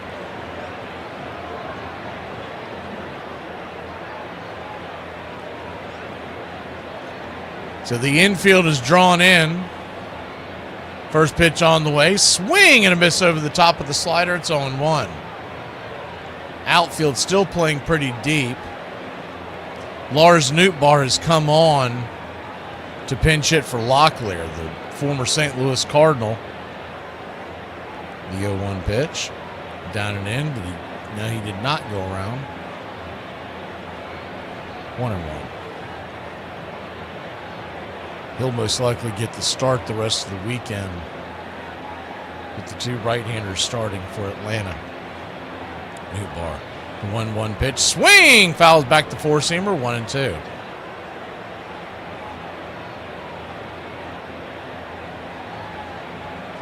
They still have Kepler, the left-handed outfielder, and McCann, the right-handed catcher, on the bench. Braves have not made any adjustments. Have Kim Murphy as the 1-2 pitch. Swing and a miss, strike three. Got him with the four-seam high heat. 2 down. Sit down, Joe. My fingers are sewed. Kim Murphy, Dominic Smith, and Lane Thomas, your bench for the Braves.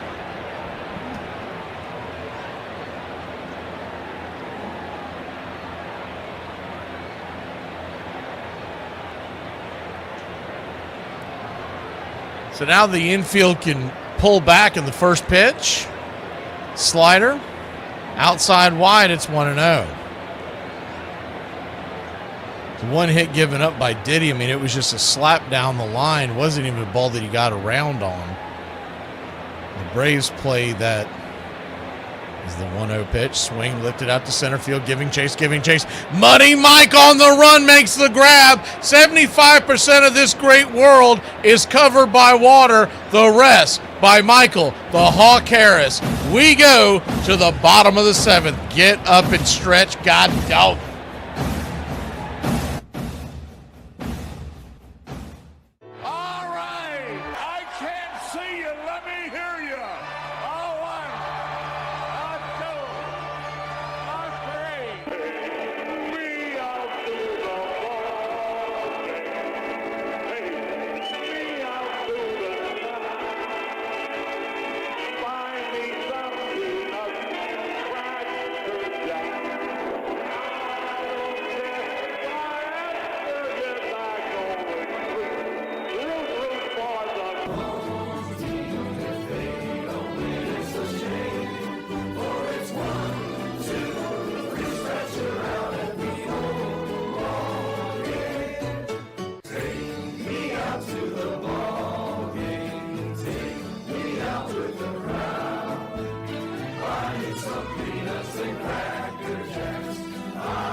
Welcome back.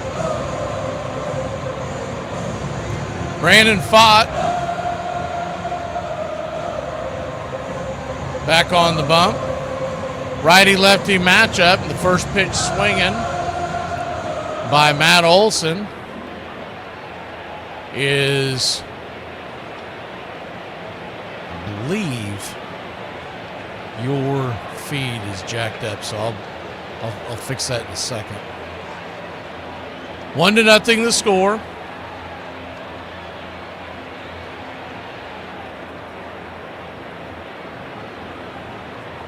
Pitch is swung on and rattled down the line. Foul, man. That ball was close. That thing was hammered.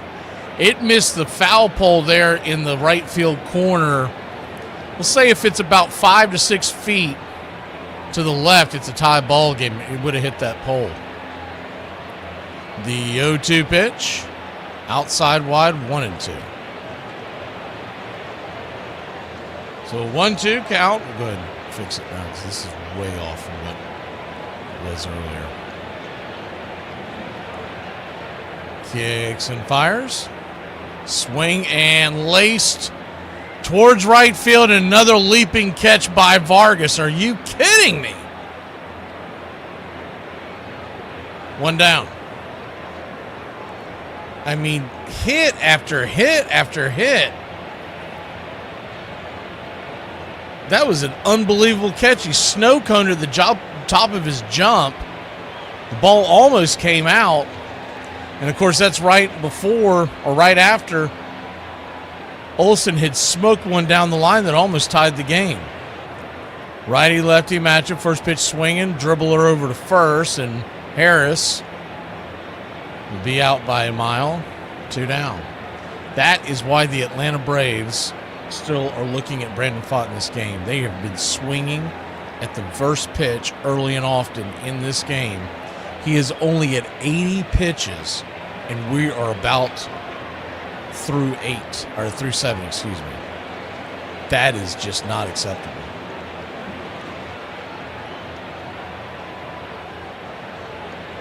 Righty lefty, first pitch down and in, taken for a ball. It's 0-1, or 1-0, excuse me. It's third time through the order, but I mean, at this rate, he's about to pitch a complete game shutty. The 1-0, swing and a miss. Kind of whiffing at the curveball there. 1-1.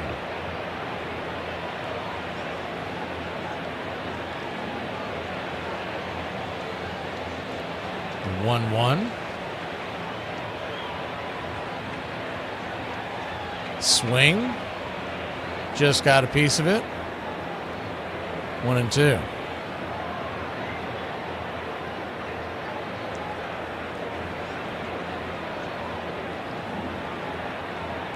Whoever the lazy SOB that's in charge of cleaning those lenses in Atlanta needs to get fired. That's all I know, man. Because we do not have these issues on the out-of-town broadcast. Now you're starting to see like the lens skip.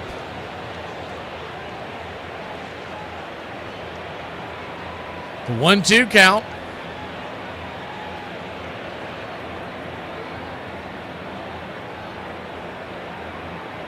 Down and in, 2-2. Guarantee if they have a meeting about it, everybody's going to go, well, I thought you were doing it. all 7-8 people in the room. No, wait a minute. I thought that was your job. Oh. 2-2 count.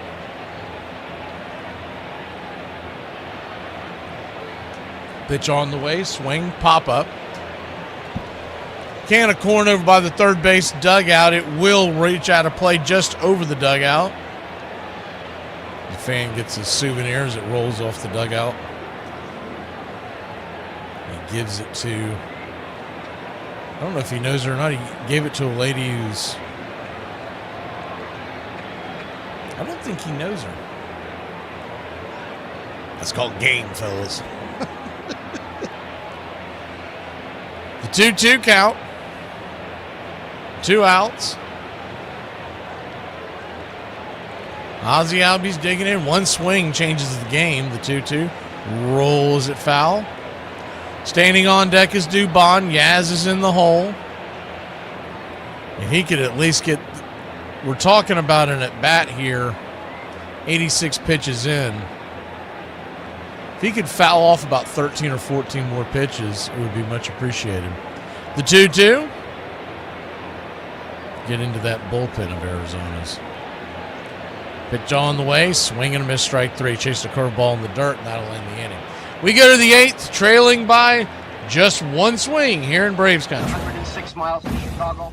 We've got a full tank of gas, half a pack of cigarettes. It's dark, and we're wearing sunglasses. Hit it. I have come here to chew bubblegum and kick ass. And I'm all out of bubblegum. It's happy hour. When wins become losses and losses become wins. You guys going to happy hour? I'll come for a couple. Just a couple, though. Not like last time. I need a drink. When buying a beer, buying only one beer can cause a misalignment in your spine due to the uneven weight distribution. This can cause unnecessary back pain and potential spine issues. To prevent this, carry 2 beers, ensuring your body is balanced and proper health maintained. Afternoon, everybody. Put my pants on, one leg at a time. Does Barry Manilow know that you raid his wardrobe? Guess what? I got a fever, and the only prescription. Ladies and gentlemen, we interrupt our program of dance music to bring you a special bulletin from the Intercontinental Radio News. You're in Braves country. Everybody drink a beer. They're making it laws where you can't drink when you want to. This stinks! Pretty soon we're going to be communist country. This is total BS! Oh, yeah. I mean, the Lord. You gotta understand it. We're on a mission from God. I'm on the radio every day!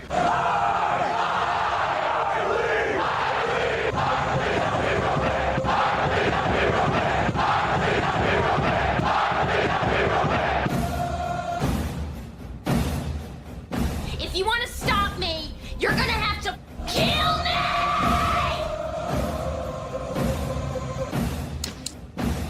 And you, music lover, you're next. You're so drunk you can't hit nothing.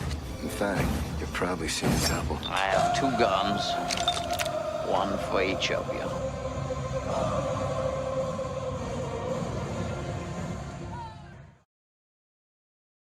Welcome back. Dylan Dodd is coming on, and the first pitch on the way is a drag bunt, and Riley is going to get eaten up again. A drop single, Perdomo, who is now 4 for 4 on the day. A single, a double, and 2 more singles. He's playing so far back off the bag, and you can't do that with Perdomo. He's known as a bunt specialist. He's got power, but you can't. I mean, he is playing all the way back. Basically, Arizona's doing what we've been saying that the Braves should be doing for a long time, which is when you play that far back, a guy with any kind of speed, he should be dropping bunts down and taking the base. Lefty, sinker fouled off. It's 0-1. When I say he was playing back, they were playing the entire infield, but the third baseman just he's not allowed to do that realistically. His heels were almost on the grass. 0-1 swing and a miss. It's 0-2.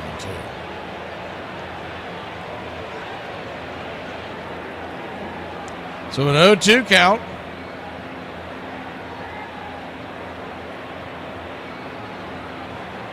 Swing, pop up, high in the sky. Austin Riley's underneath it, and there's one away.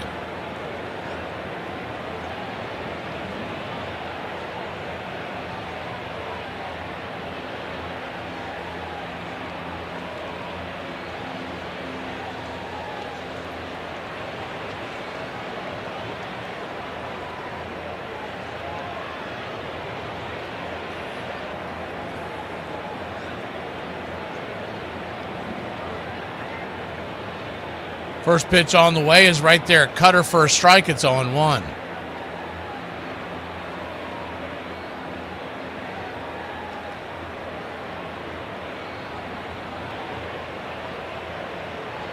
The 0-1. Dixon fires high and out of the zone. 1-1.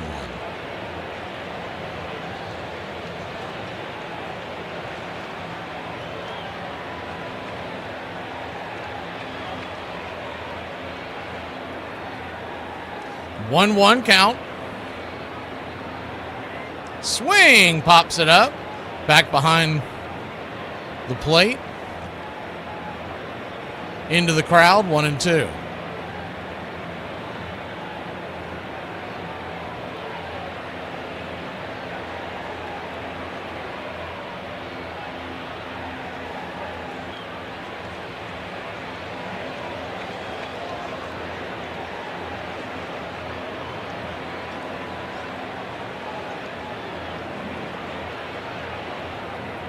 One, two.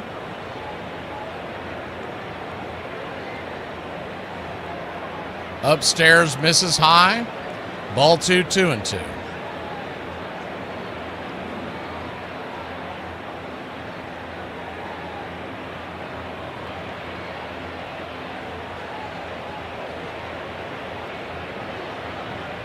The 2-2.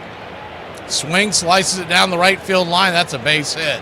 That's going to get into the corner. It's going to take a long time for the Yaz to get there, and they've got runners on second and third and one out. Not a hard hit ball, but slices it over the infield. About the worst place on the planet for that ball to go.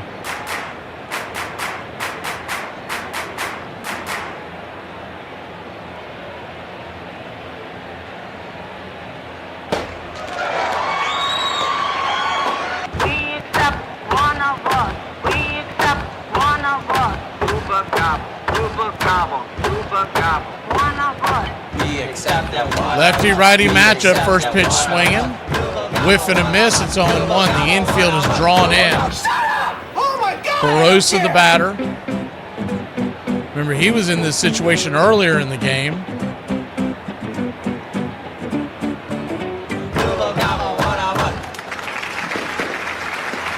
The 0-1. Struck out against Sale.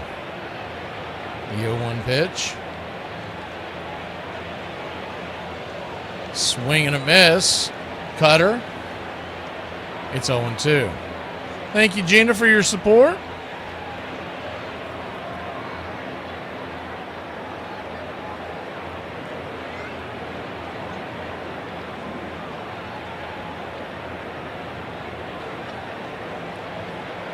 The 0-2 in the dirt.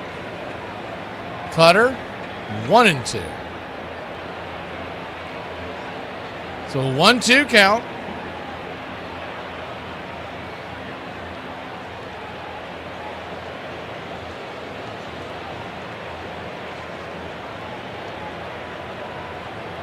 Brings it inside, spins him around. That ball got him in the arm. Thank you, Rich. So the bases are loaded now with just one out. Coming to the plate is Arenado, and I'd say you're going to play the infield back now, hoping for a double play. Let's see how they play it.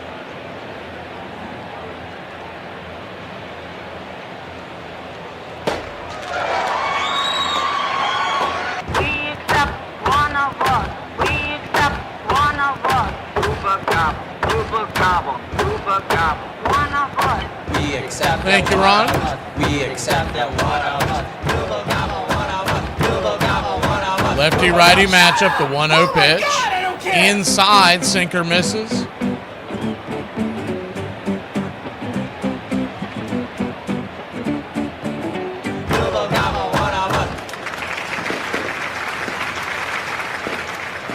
The 2-0.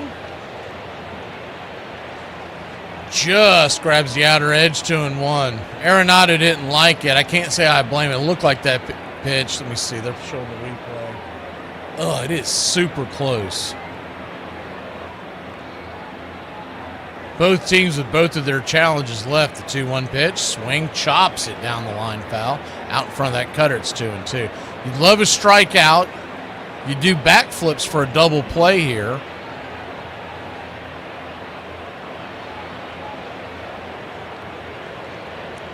The 2-2.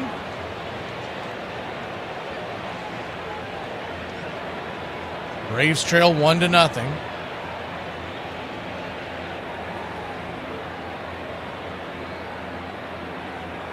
Infield back into the left, double play depth for Ozzie Albies.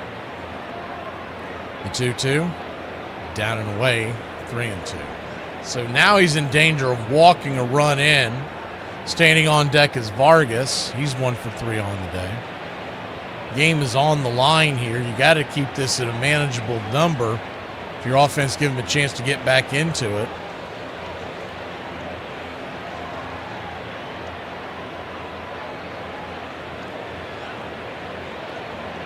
Bases loaded. The payoff pitch. Swing. Hammer down the third baseline, but foul. Past the tarps.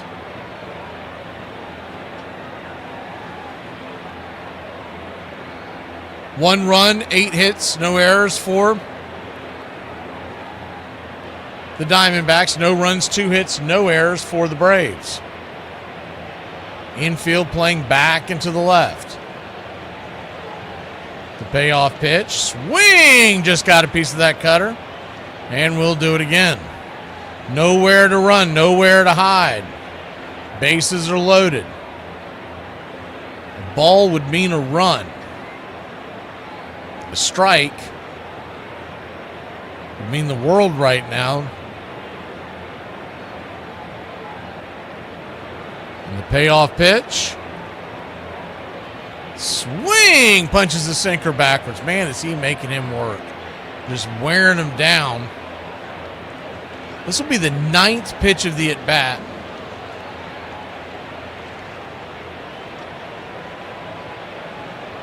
That bunt single to lead off the inning was the catalyst that started everything. Tampa Bay and the Jets, 17-13 in the fourth, if you care about that. The 3-2. Swing! Fouls it down the line.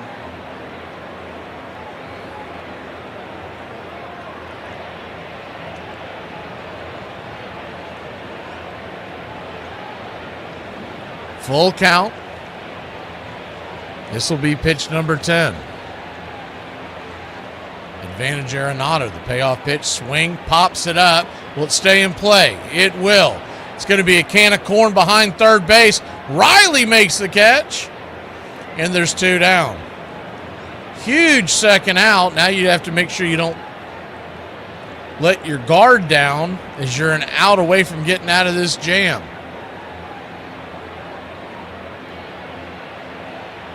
Here comes Hefner to talk to Dodd as Vargas is coming to the plate.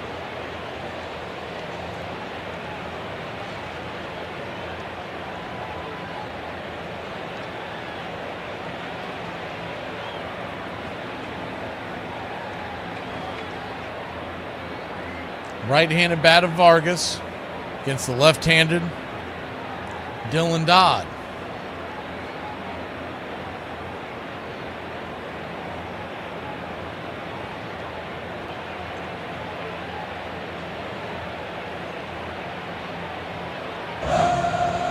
Bases loaded, 2 outs.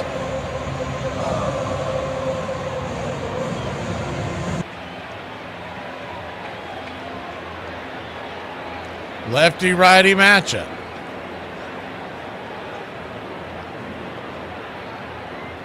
Nowhere to run, nowhere to hide. The first pitch, swing, that ball's lifted into the infield. It's going to be a flare, an F6, and that'll end the inning. Great job by Dylan Dodd to get out of that chaos.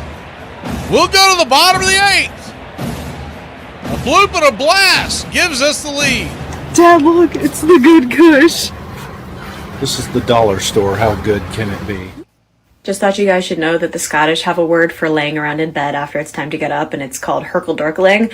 I do be herkling and I do be durkling, and once I've herkled my last durkle in a given morning, I will get up, but I'm a big fan of a herkle-durkle, so you should be too. There'd be a slight chance I might be pregnant. Really? And why do you say that? I've been craving weird things that I'm not normally craving? Yeah. And now you crave it? Like water. Well, some of it I'm could craving be water.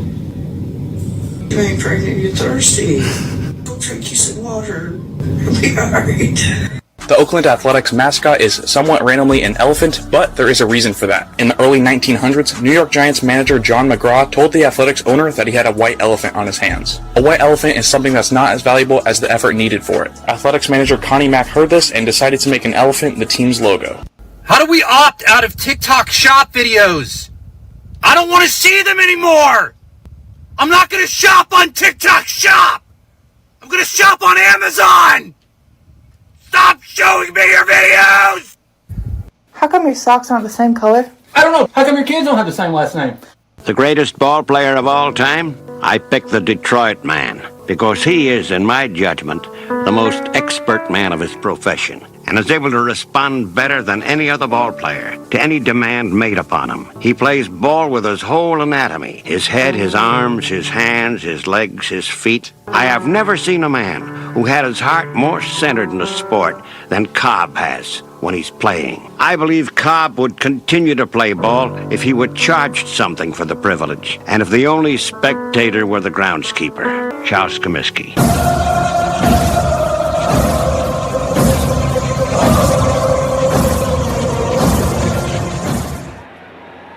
Welcome back.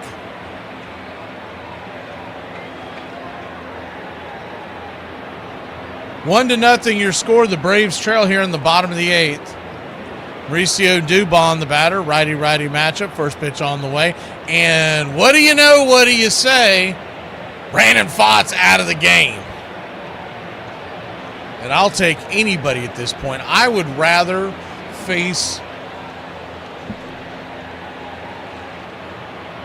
Sandy Koufax right now than face that Pfaadt.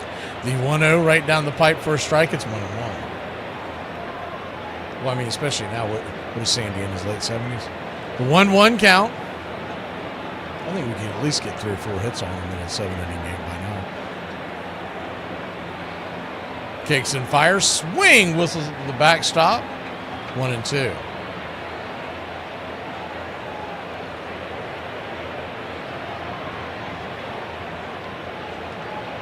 Man, Iron Lung's been quiet tonight. I'm assuming it's because of all the preseason football that's on right now.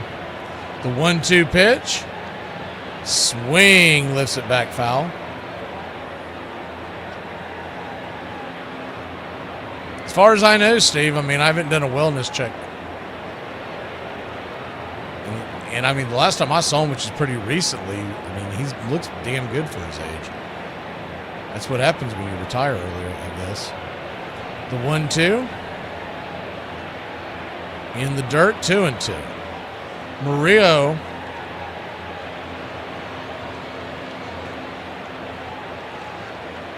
The right-hander.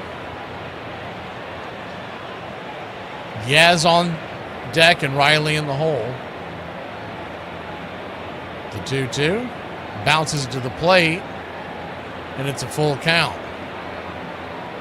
So this is where the game begins, boys and girls, because we finally got old Fat Daddy out of the game.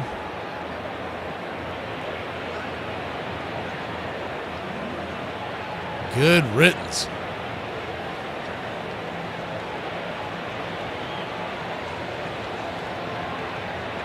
Payoff pitch, swing, slices it towards right field, and that is down for a base hit. A leadoff single by the doobie.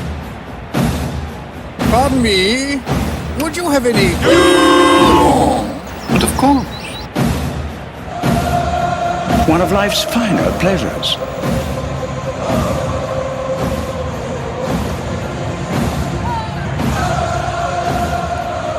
Juan Murillo now set to face the Yaz.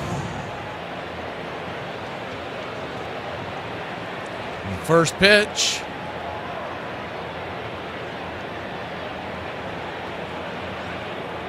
Kicks and fires, swing and a miss. It's 0-1. 1-0 your score. On deck is Riley and then Jarvis. Remember, we do have guys that can come off the bench to pinch hit. Dominic Smith comes to mind with the right-hander on the mound, the 0-1 pitch.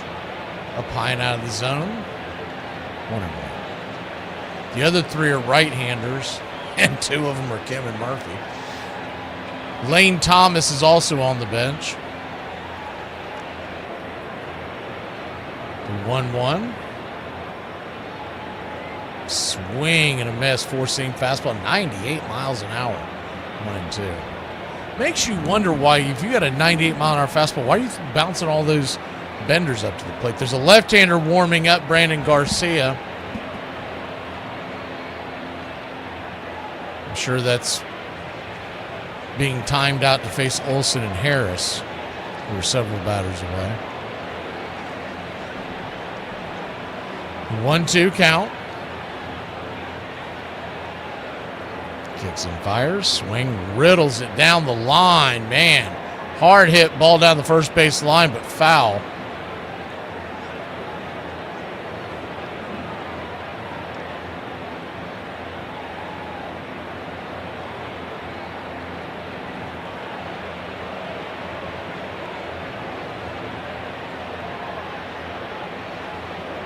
The 1-2. In the dirt, ball 2, 2-2. Arizona 1, Atlanta nothing. It's like they've got the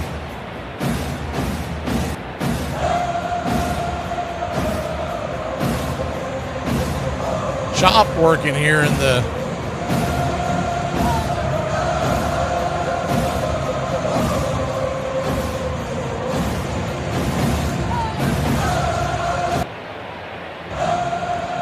full count. There we go. Double chopping here. The payoff pitch. Swing and a miss. Chase the changeup down below the knee. Strike 3. That's a filthy pitch. Calling it a change, but it really works more like an old school split. That thing just dives down 93 miles an hour. That's not really a changeup. It's more of a split.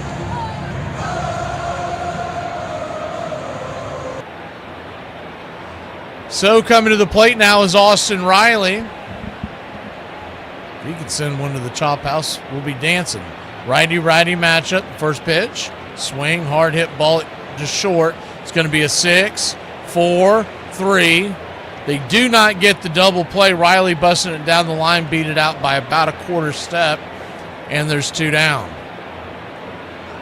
Arizona calling up top, but they do not want to challenge.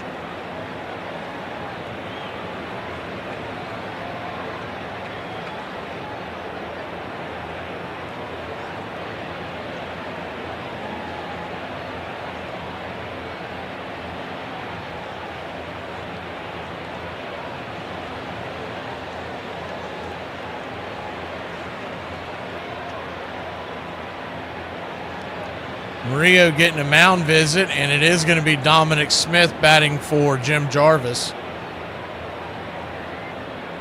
They had a lot of the cans on the top shelf, and the grocers would grab a cane and they would pull it down and catch it with their apron. But the most common thing that was up there everywhere was corn, so that's how they used the name can of corn. But it was very common in the big cities where baseball started, Major League Baseball started, and you're talking about because you had these very small areas in places like New York, which is really the home of Major League Baseball, the birth of Major League Baseball.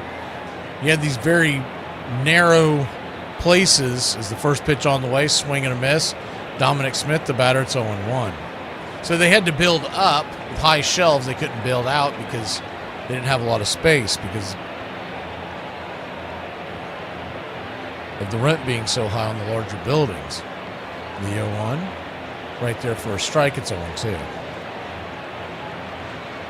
So long story short, a lot of your canned goods were on the top shelf because you didn't want to have to go up there and change it all the time. It was stuff that lasted a while. So they grab a cane and drop it down into their apron, and hence can of corn became a thing.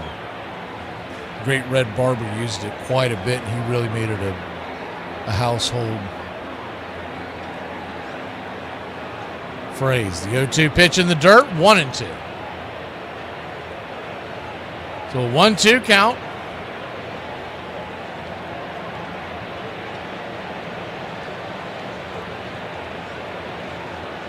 And Barber was in Brooklyn, New York.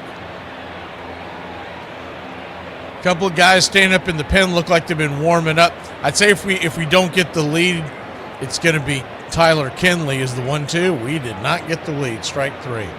Well, that was a wasted at bat, wasted pinch hit. We'll go to the top of the ninth, trailing by 1 here in Braves country. We're a team. One person struggles, we all struggle. One player triumphs, we all triumph. Well, since when are you the quitting kind? I don't know. I just don't see the point anymore. Want to talk about our opponent? In this lifetime, you don't have to prove nothing to nobody except yourself. They're bigger, faster, stronger, and on paper, they're just better, and they know it too. But I want to tell you something that they don't know. They don't know your heart. I do. I've seen it. You have shown it to me. You have shown yourselves just exactly who you are. When you take that field, you've got to lay that heart on the line.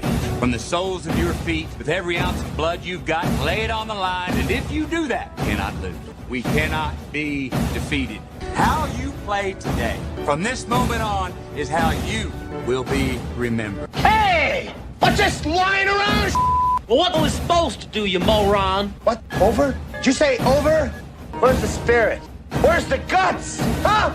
Oh, we're afraid to go with you. We might get in trouble. Well, just kiss my from now on! Not me! I'm not gonna take this! This is your opportunity to rise from these ashes and grab glory. Nothing is over until we decide it is! Was it over when the Germans bombed Pearl Harbor? Hell no! It ain't over now! Because when the going gets tough, the tough get going! Who's with me? Could fight him with conventional weapons. That could take years. I think we have to go all out. Want to talk about our opponent? He's a dead man! This situation absolutely requires our opponent.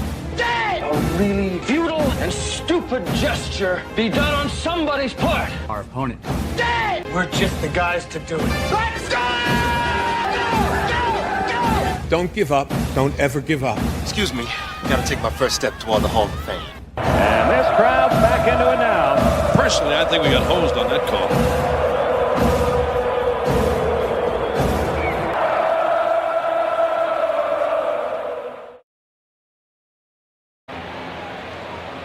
Welcome back.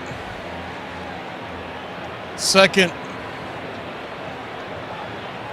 alumni night tonight. Well, this weekend, alumni weekend this weekend in Atlanta. First pitch on the way is a slider off the edge, Tyler Kinley. The pitcher called for a strike, a wide strike at that. It's 0-1. Of course, you had the newly jacketed Hall of Famer Andrew Jones at attendance today, the 0-1. Drops the bunt, 0-2.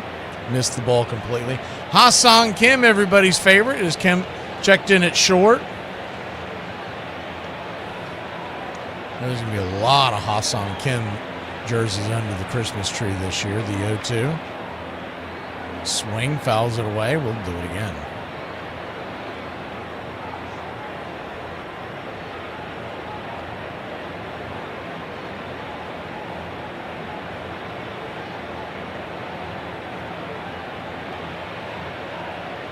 The 0-2 count. In the dirt, 1-2. Tyler Kinley set to face Tawa, and then behind him is Nootbaar and Waldschmidt. If you can get through this inning without giving up a run, I mean, you got the top of the order due up for the Braves. 1-2 pitch, swing, lifted. High and deep into left center field, going back on the track. She gone. Kinley doing Kinley things, and it's 2-0.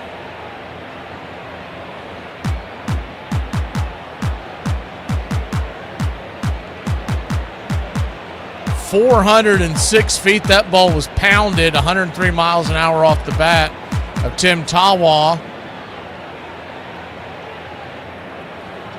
See that ball left the bat. I thought it was probably gone, but I was rooting for gravity. Gravity did not win this one. It's planted in the second or third. That's not 403 feet. Probably the first or second row of the left center field. First pitch is a strike to Nootbaar. It's 0-1. The 0-1. Check swing. Kim's got to hurry. Fires it to first. Bad throw. And that's going to be, they're probably going to give it an infield single.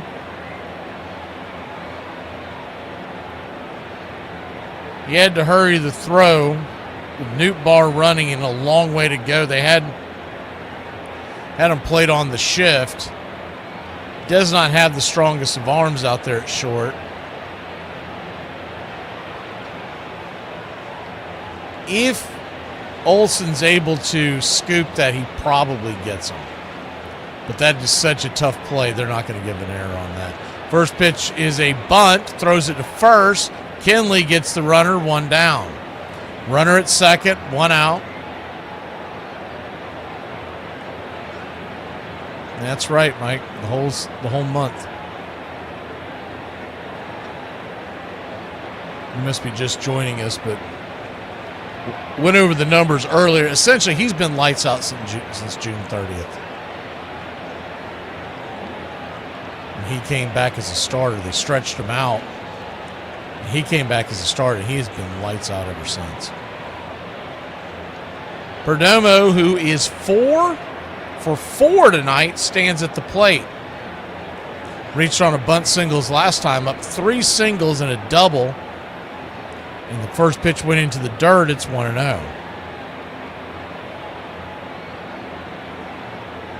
1-0.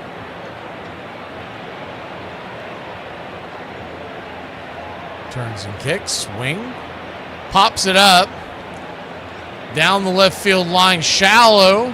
Your can of corn will fall into the glove of Austin Riley, and there's 2 down.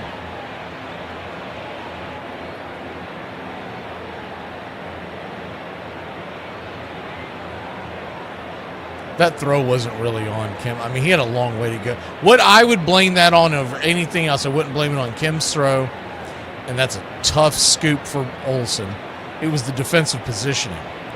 They have him so far over, he's almost standing behind second base. So when that ball was hit, he had a long way to go in a short time to get there.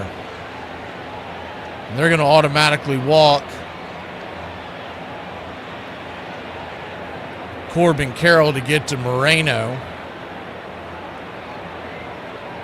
But when you do a shift, it doesn't have to be that overly done.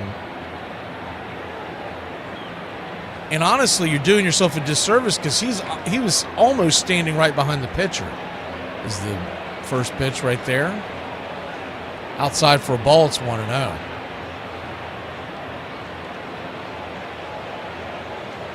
These analytical departments don't look at it that way. In fact, the Braves are doing it right now. Ozzy's was essentially behind Kinley. He moved about a little bit before the pitch is the 1-0. Upstairs for a strike, 1-1. But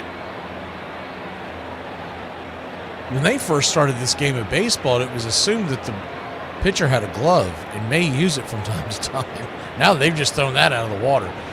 The 1-1 count. Swing, pops it up. Back out of play, it's 1-2.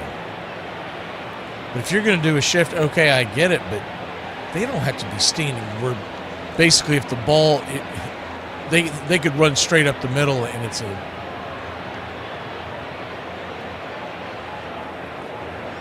an out.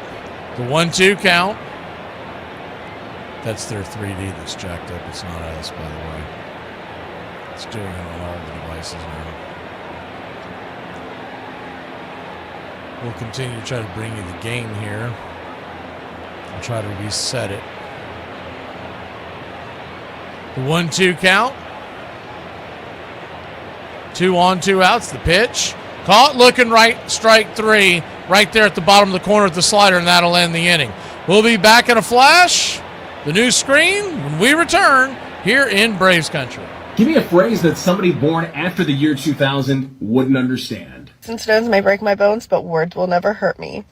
Hold on, let me go check my encyclopedia. Is it in the white pages or yellow pages? Hey, call me after 6. My minutes are free. You gotta put it on channel 3. It's my money, and I need it now. Please don't text me. It costs me a dime every time. Y'all, this really took me off her top 8. Like, after everything we've been through, she's just gonna remove me from her top 8. Like we weren't ever friends. Like, Look at this girl. What's her story? She's got a decent bone structure. She was probably very pretty when she was young. Probably spent her summers here, lounging on the beach and scooping ice cream. but she didn't want her summers to end, so she got herself a fake ID and a push-up bra and started hanging out at the local bars. Right. Developed a nasty coke habit because she loved the way it made her feel. But then extreme highs gave way to extreme lows, and she fell into a depression. Had herself a kid. Thought it would give her a sense of purpose, and it did for a while, till she started using again. And then social services came knocking at the door. Now the kid lives upstate with his grandparents because she can't take care of this kid. And here she is, festering away in a one-bedroom apartment, waiting for the HIV to turn into AIDS. And wondering, what the You know I can hear you, right? By the late 80s, George Brett was approaching the twilight of his career. The hits still came, and the average stayed high, but years of wear and tear were taking their toll. And after a slow start to 1990, Strike 3 called. questions began to surface about whether Brett's career was approaching its end. Boy, that's about as upset as I have ever seen George Brett. He's 37, the body is breaking down. You know, his first half was the sort of bad that makes you think, oh, this is over. He is thinking very seriously about retiring. What's up, Braves country? Looking forward to a great Atlanta Braves season. See y'all at the ballpark. Love you.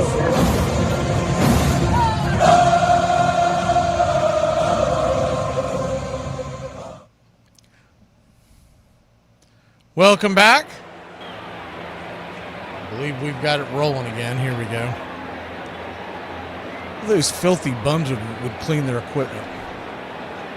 Brandon Garcia, the left-hander, coming on with a 2.12 ERA. Lefty-lefty matchup, first pitch swinging, and that'll be an easy out, 3-1. Drake Baldwin with catcher speed out with ease, and there's one down. First time you see a guy, probably not the best idea to swing at the first pitch you see. Ronald Acuna Jr. will now come to the plate. Olsen is in the hole. On deck, excuse me. Harris is in the hole.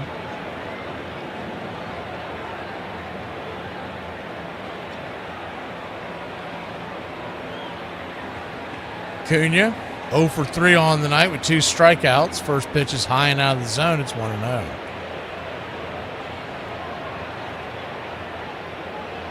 And 1-0. We've laid out what Drake Baldwin has done recently as the 1-0 upstairs, 1-1. So I'm not going to break him over the coals, but he has not been hitting well. It would not have been crazy to pinch hit there for Drake Baldwin, to be honest with you, with the left-hander on. 1-1. Upstairs inside. 2-1. You have Lane Thomas, who hits left-handed pitching very well and good speed. So if he gets on, then you got the heart of the order. The 2-1 pitch upstairs. Man, you got to challenge that ball. 3 inches out of the zone. 2 to 3 inches out of the zone. 2-2. It's a bad no challenge by Acuna. He's terrible at that. The 2-2 misses high. About the same spot. This time it's called a ball. Full count. He probably hasn't kept track of it, but the Braves have both of their challenges. It's probably something that the managers need to be reminding these guys as they go to bat every single inning. The payoff pitch. Swing! Fouls it back.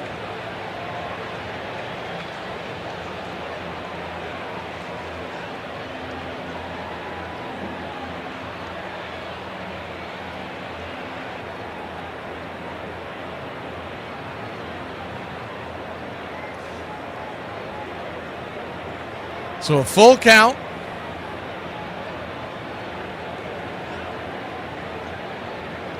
Swing and a miss, strike 3.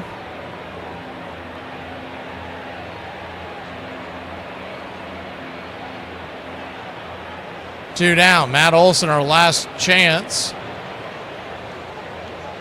The first pitch is right there for a strike. It's 0-1.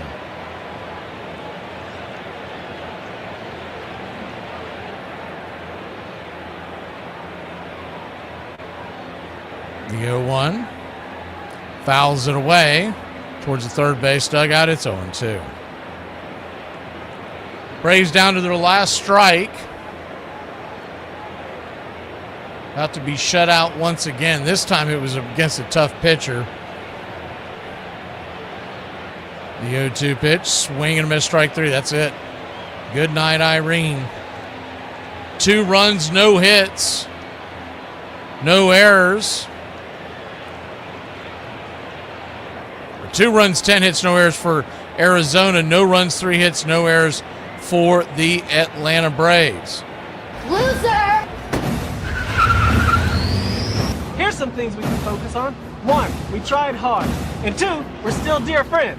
This sucks. It's horse but I'm too polite to say anything because I'm a class act. Don't worry about it. Next time I'll kick your ass. There isn't anything to do. We're done. We're licked. What do they do to us? Right now, we're caught as we're wanted. If it's amusement you're after, I guess the game's up. Man, it's all over with. Oh, what a loser! So goodbye, everybody, and remember, please, for the next day or so, the terrible lesson you learned tonight. Oh, no! We suck again!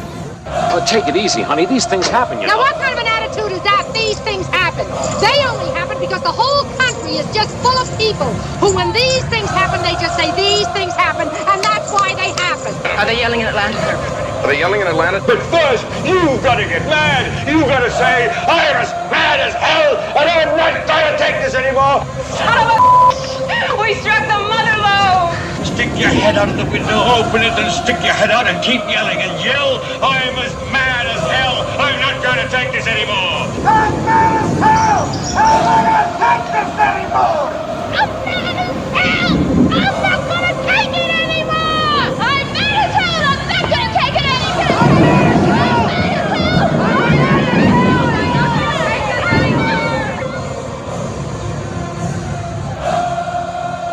MVPs?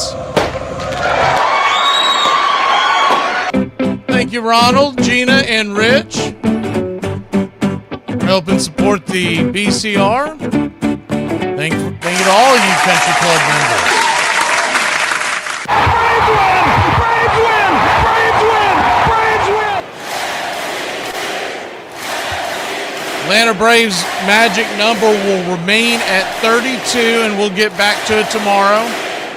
Another tough pitching matchup is Eduardo Rodriguez. E-Rod is on the mound for Arizona. We've got Grant Holmes on the bump for the Atlanta Braves. 7:15 first pitch.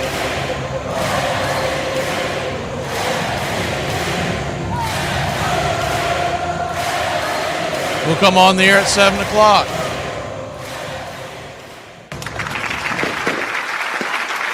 Y'all have a good one, Braves Country.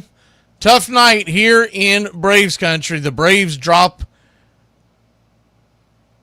a 2-0 score with Chris Sale. Another great outing by Chris Sale, wasted on the mound.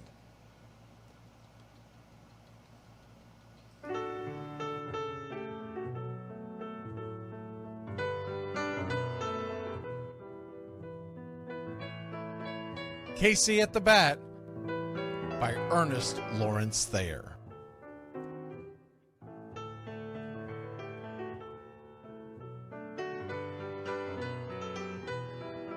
The outlook wasn't brilliant for the Mudville Nine that day.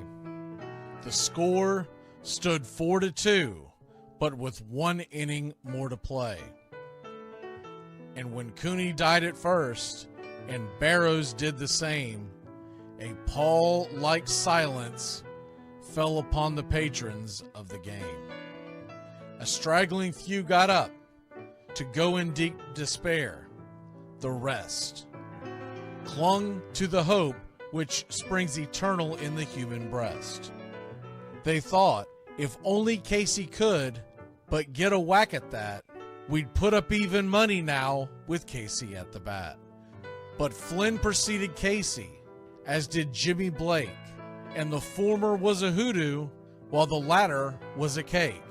So upon that stricken multitude, grim, melancholy sat, for there seemed but little chance of Casey getting to the bat. But Flynn let drive a single, to the wonderment of all, and Blake, the much despised, tore the cover off the ball. And when the dust had lifted, and men saw what had occurred, There was Jimmy safe at second and Flynn a hugging third. Then from 5,000 throats and more rose a lusty yell. It rumbled through the valley, it rattled in the dell. It pounded on the mountain and recoiled upon the flat, for Casey, mighty Casey, was advancing to the bat. There was ease in Casey's manner as he stepped into his place. There was pride in Casey's bearing, and a smile lit Casey's face. And when responding to the cheers, he lightly doffed his hat. No stranger in the crowd could doubt 'twas Casey at the bat. 10,000 eyes were on him as he rubbed his hands with dirt. 5,000 tongues applauded when he wiped them on his shirt. Then while the writhing pitcher ground the ball into his hip, defiance flashed in Casey's eye, a sneer cooled Casey's lip. And now the leather-covered sphere came hurtling through the air, and Casey stood a-watching it in a haughty grandeur there. Closed by the sturdy batsman, the ball unheeded sped. That ain't my style, said Casey. Strike one, the umpire said. From the benches black with people, there went up a muffled roar, like the beating of a storm waves on a stern and distant shore. Kill him! Kill the umpire! Shouted someone on the stand, and it's likely they'd have killed him had not Casey raised his hand. With the smile of Christian charity, great Casey's visage shone. He stilled the rising tumult, he bade the game go on. He signaled to the pitcher, and once more the dun sphere flew. But Casey ignored it, and the umpire said, "Strike two!" "Fraud!" cried the maddened thousands, and echoed answered, "Fraud!" But one scornful look from Casey, and the audience was awed. They saw his face grow stern and cold. They saw his muscles strain. And they knew that Casey wouldn't let that ball go by again. The sneer is from Casey's lip. His teeth are clenched in hate. He pounds with cruel violence his bat upon the plate. And now the pitcher holds the ball. And now he lets it go.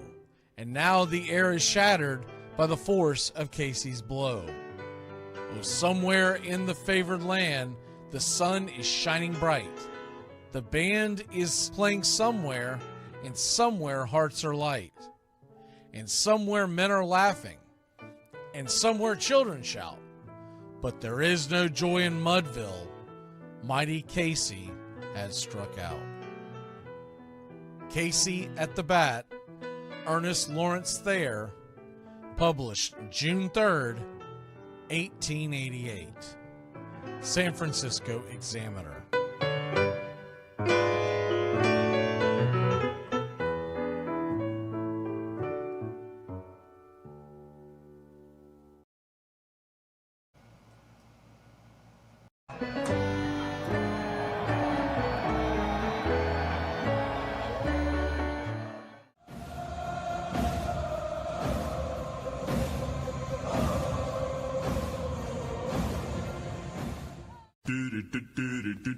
Goodbye, sweetheart, well, it's time to go.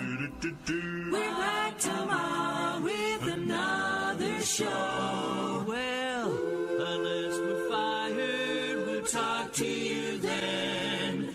Goodbye, sweetheart, goodbye. Goodbye. Guys and gals, it's time to go. We'll see you on the next show. Same bat time, same bat channel. It's closing time, y'all. You don't have to go home, but you can't stay here. Have a great one. On your way out, please like and subscribe. And don't forget to tip your favorite bartender. We'll see you. I'm Mac McGee, signing off for Braves Country Radio.